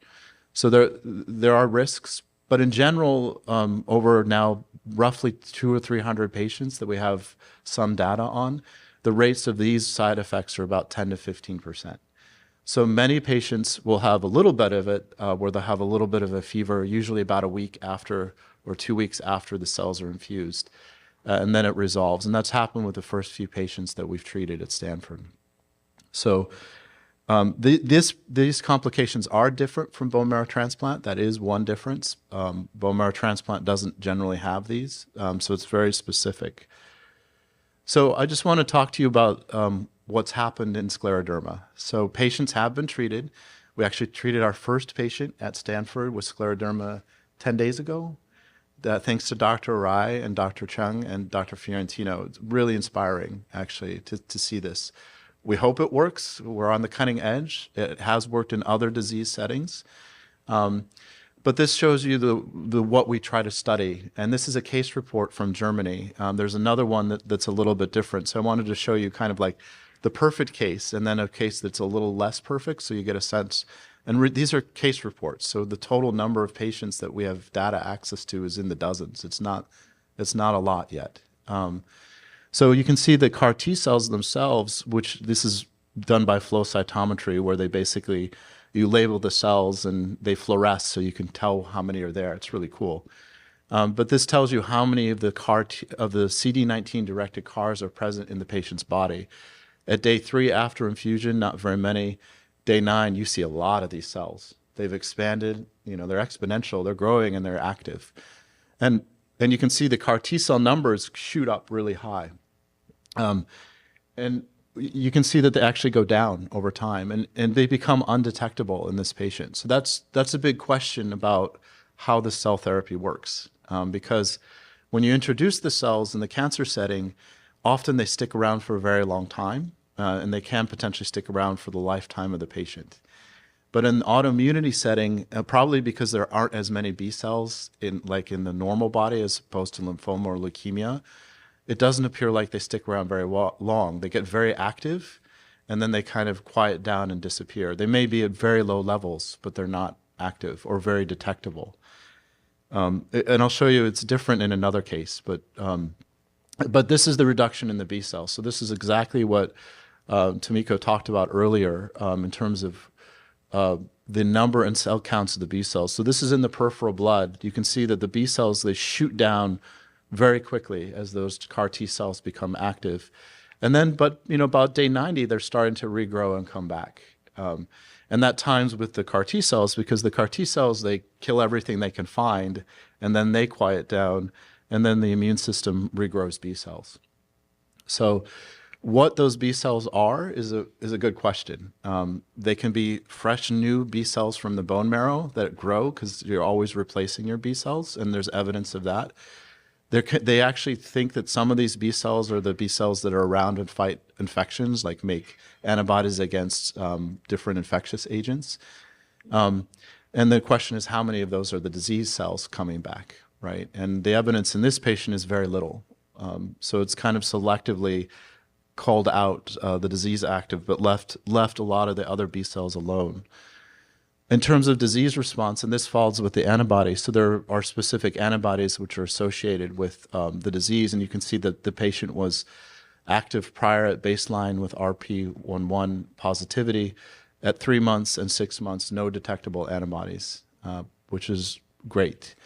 And then I'd have to really defer to Leonard Chang about disease responses, and other experts. But the response in terms of the scleroderma's changes in the lungs were pretty substantial with reduction in inflammatory measurements. So.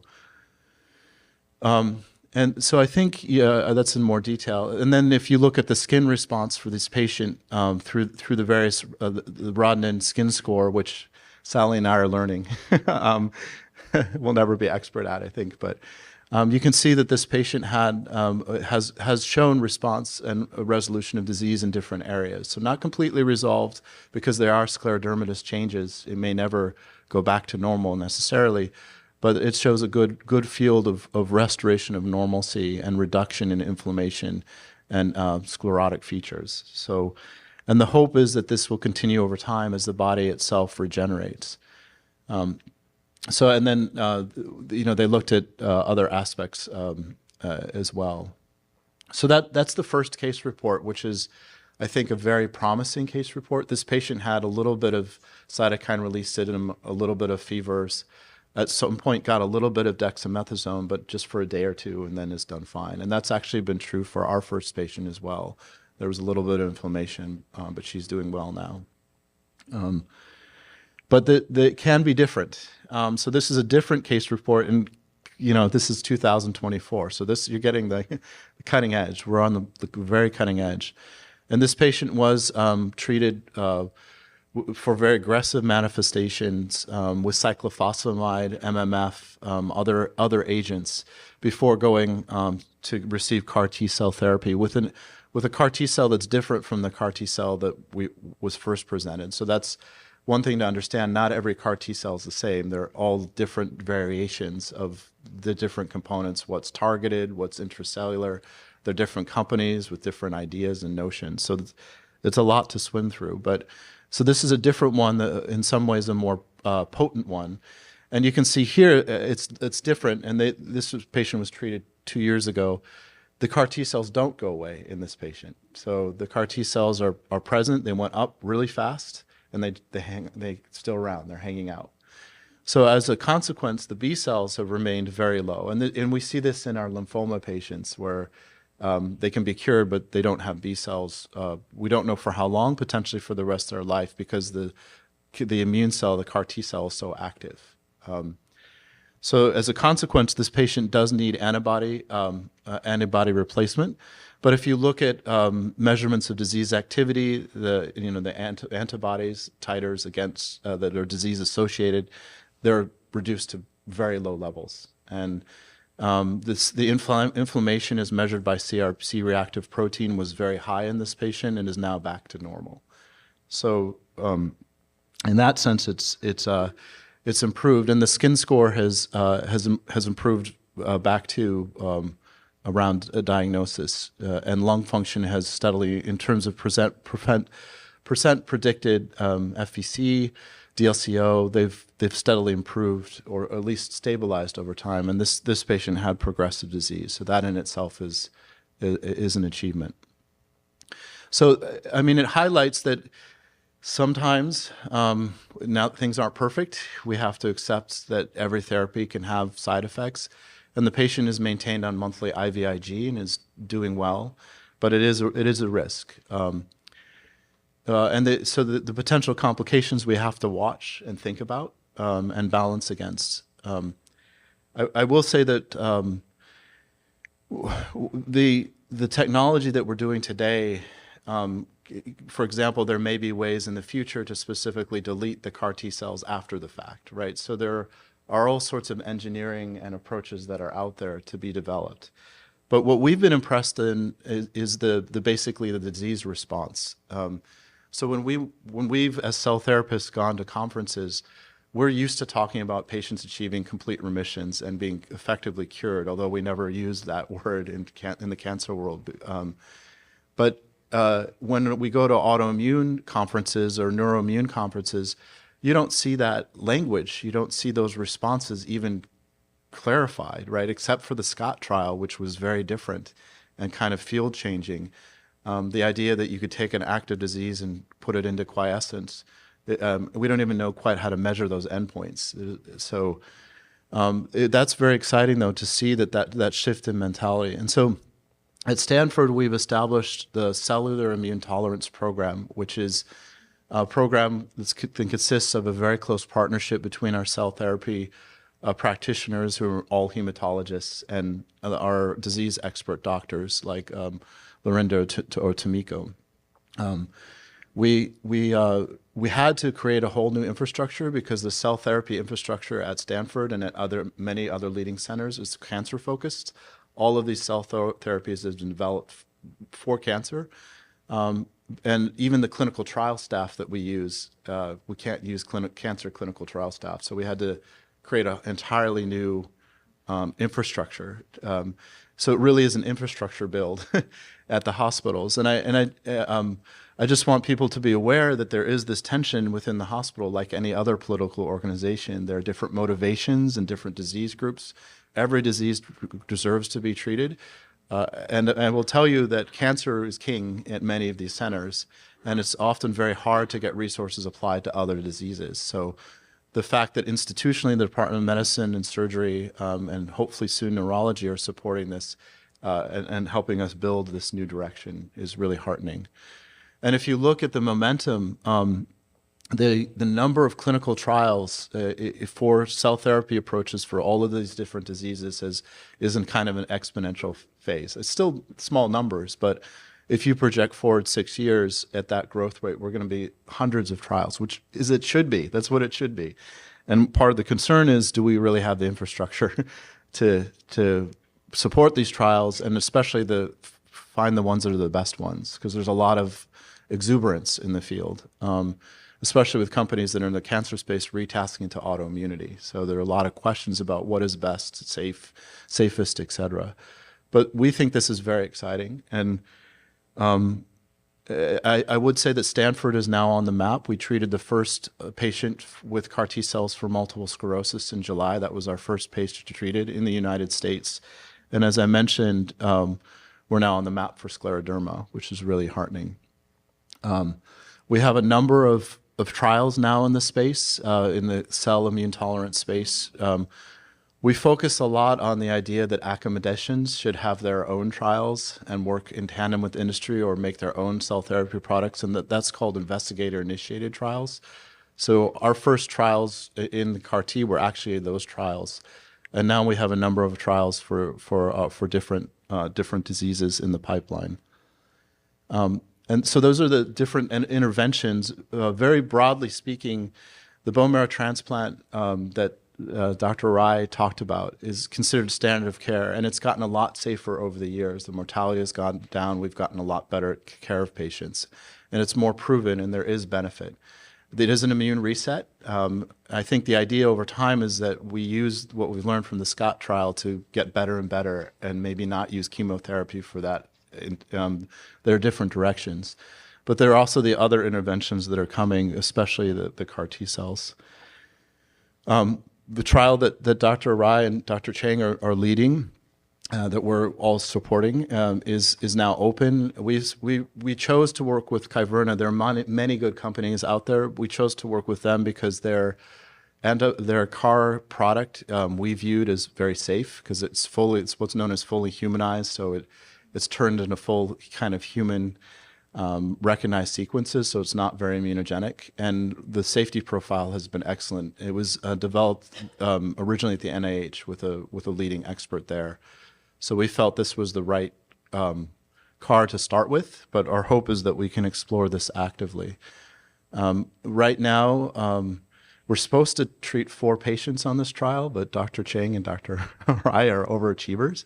And we're likely to treat many more than the number that were allotted. The trial itself is open in Roswell on the East Coast and should be open at 4 or 5 other sites across the country within the next couple of months, I think by January. So I would encourage people to consider going or sharing the news. We have an annual, actually once every 2 years, a biannual cell immune tolerance symposium. It was started in 2023. We kind of joked that there were more doctors than patients treated, for sure, and hopefully this year we'll start to equalize. But so it's a 2-day event where we talk about all the different autoimmune and transplantation applications and what we're doing at Stanford, but we're also bringing in some international speakers to talk about their experience and leading the field. That's the presentation. I think, yeah.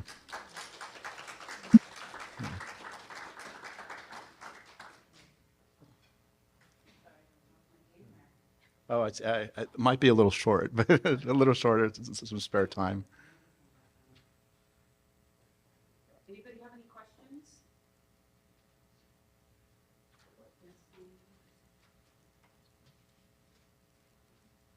That's not really available right now, but it's experimental. Yeah, so all of the CAR T cells are experimental right now.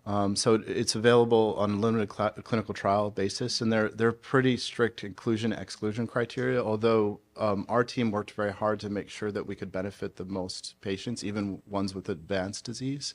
But yeah, if people are interested, there's a whole process. Yeah. So before, the question was, Yeah. before the question was asked about the plasma exchange, and I think there's an effort to try to get that maybe into the protocol. Mhm. Do these two types of therapies compare, or is there a place for each of them, and do you think there's a preference? Yeah, so plasma exchange is a good tool for getting rid of antibodies that are very active and reducing them to very low levels. So we generally view that as a bridge, like therapy for very severe disease to get it more under control. And then the idea is, can you use that chronically over time to keep the antibodies low? The general feeling is that the B cells themselves that are producing the antibodies are more of the problem. And so we'd like to develop ways of resetting them rather than just trying to get rid of the antibodies. But it is also true that, one of the fortunate things, it's a double-edged sword about CAR T cells, is that it's cutting edge, but it's also driven by pharma companies who are very interested in this particular product. So it's things like plasmapheresis may not get as much clinical trial support because it's not driven by industry necessarily, which is also an important reason to support the investigator-initiated trials. And so I think overall, though, the plasmapheresis is more of a mitigating approach rather than a curative approach. And in the cell therapy world, we're very interested in the immune reset concept of the more durable reset, if that makes sense. So there isn't the danger of the plasmapheresis, I mean, as many dangers as there are with the CAR T cells? I think the plasmapheresis is much more safe and much more established and, should be used. This is much more experimental, but I think the effect size is probably potentially much greater. Yeah.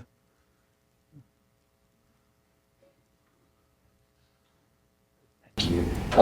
What are your thoughts about accessibility now and in the future? Because CAR T therapies, at least historically, had a really high price tag, and insurance companies were struggling with that. So what are your thoughts around that? Yeah, it's a difficult. So the price tag is astronomical. It's in the hundreds of thousands, right? So I think a lot depends on how effective these cells are. So if they really can reset the immune system, and like that one patient, you can go 4 or 5 indefinitely without disease activity, the cost-benefit analysis is very clear because even the classic pharmaceuticals are exorbitantly expensive. So although we're always worried about that price tag being so high, under those circumstances, we view it as economically competitive.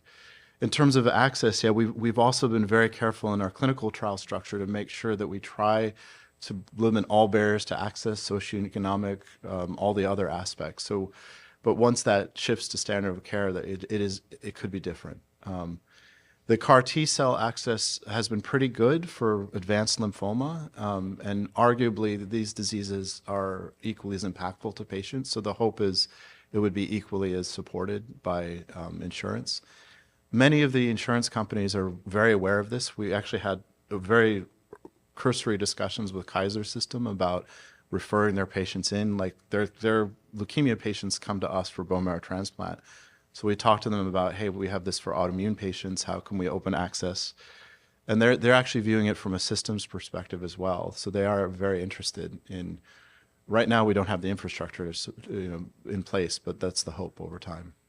Sort of partly related to your comment earlier where you said cancer is king, and that used to be the issue with immune diseases in general, that they kind of fell by the wayside of it. Yeah. Yeah, so it's a good point. I think in terms of tertiary care, quaternary care centers like Stanford, they have to look at what business they want to get into. And they're actually very interested in autoimmunity because you need a highly skilled team to deliver this, at least in the present state. So there's been a lot of receptivity to our program. We can always use more, to be honest, but I think over the next year, we hope to see this actually galvanized to the point where we even have bona fide dedicated floor space and infusion areas. That's what we're trying to talk about now. Wow. Anybody else have any questions?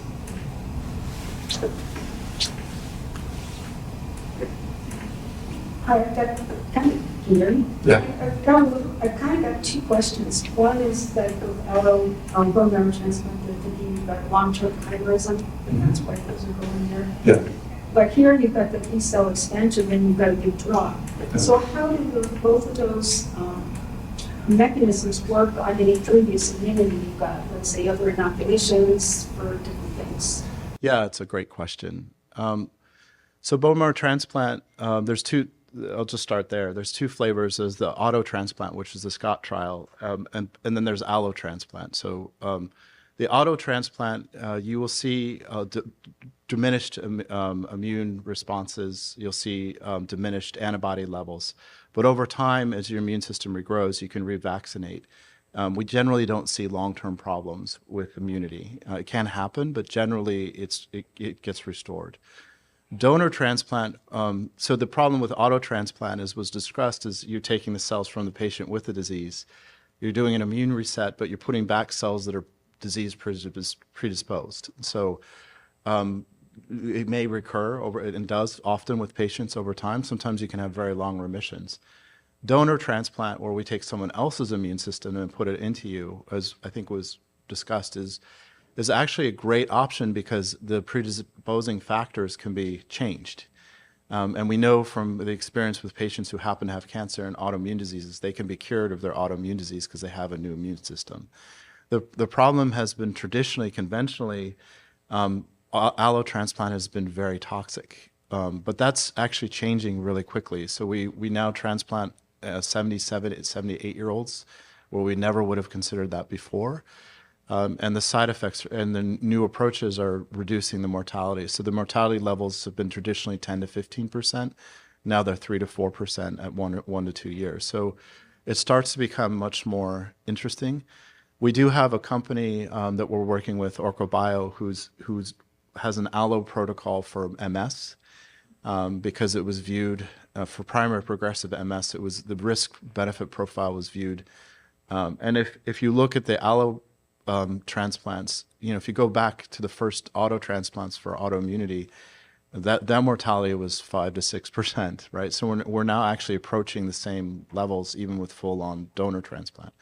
In that case, you get the donor immune system and the immune defenses, and generally speaking, after the immunosuppression goes off, you go back to normal function, and provided there aren't complications. So for the CARs, it's sorry, long-winded answer. For the CARs itself, we don't know is the answer. So in that one patient case that I showed, where the CARs went really fast, got rid of the B cells, and then went down, the B cells started to come back. That patient remained immune competent to tetanus, to COVID, to other things, because the long-term memory plasma cells weren't affected. So, but with the other patient where all the B cells were ablated, they have some immunity, actually more than we thought, but it's definitely affected. So the answer is we don't know yet. And there might be ways to genetically engineer the CARs so that they shut down or you can get rid of them if they're too active.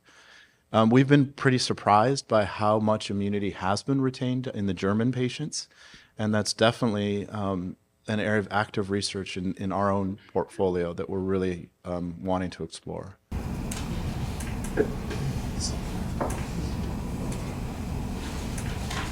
Last call for alcohol. Excellent. Well, you have our contact information. Please reach out anytime. It's been a sheer pleasure working with Lorinda Chang and Tamiko and going into new worlds. And we're grateful to have the chance to help all the patients and the patients hopefully in this room over time.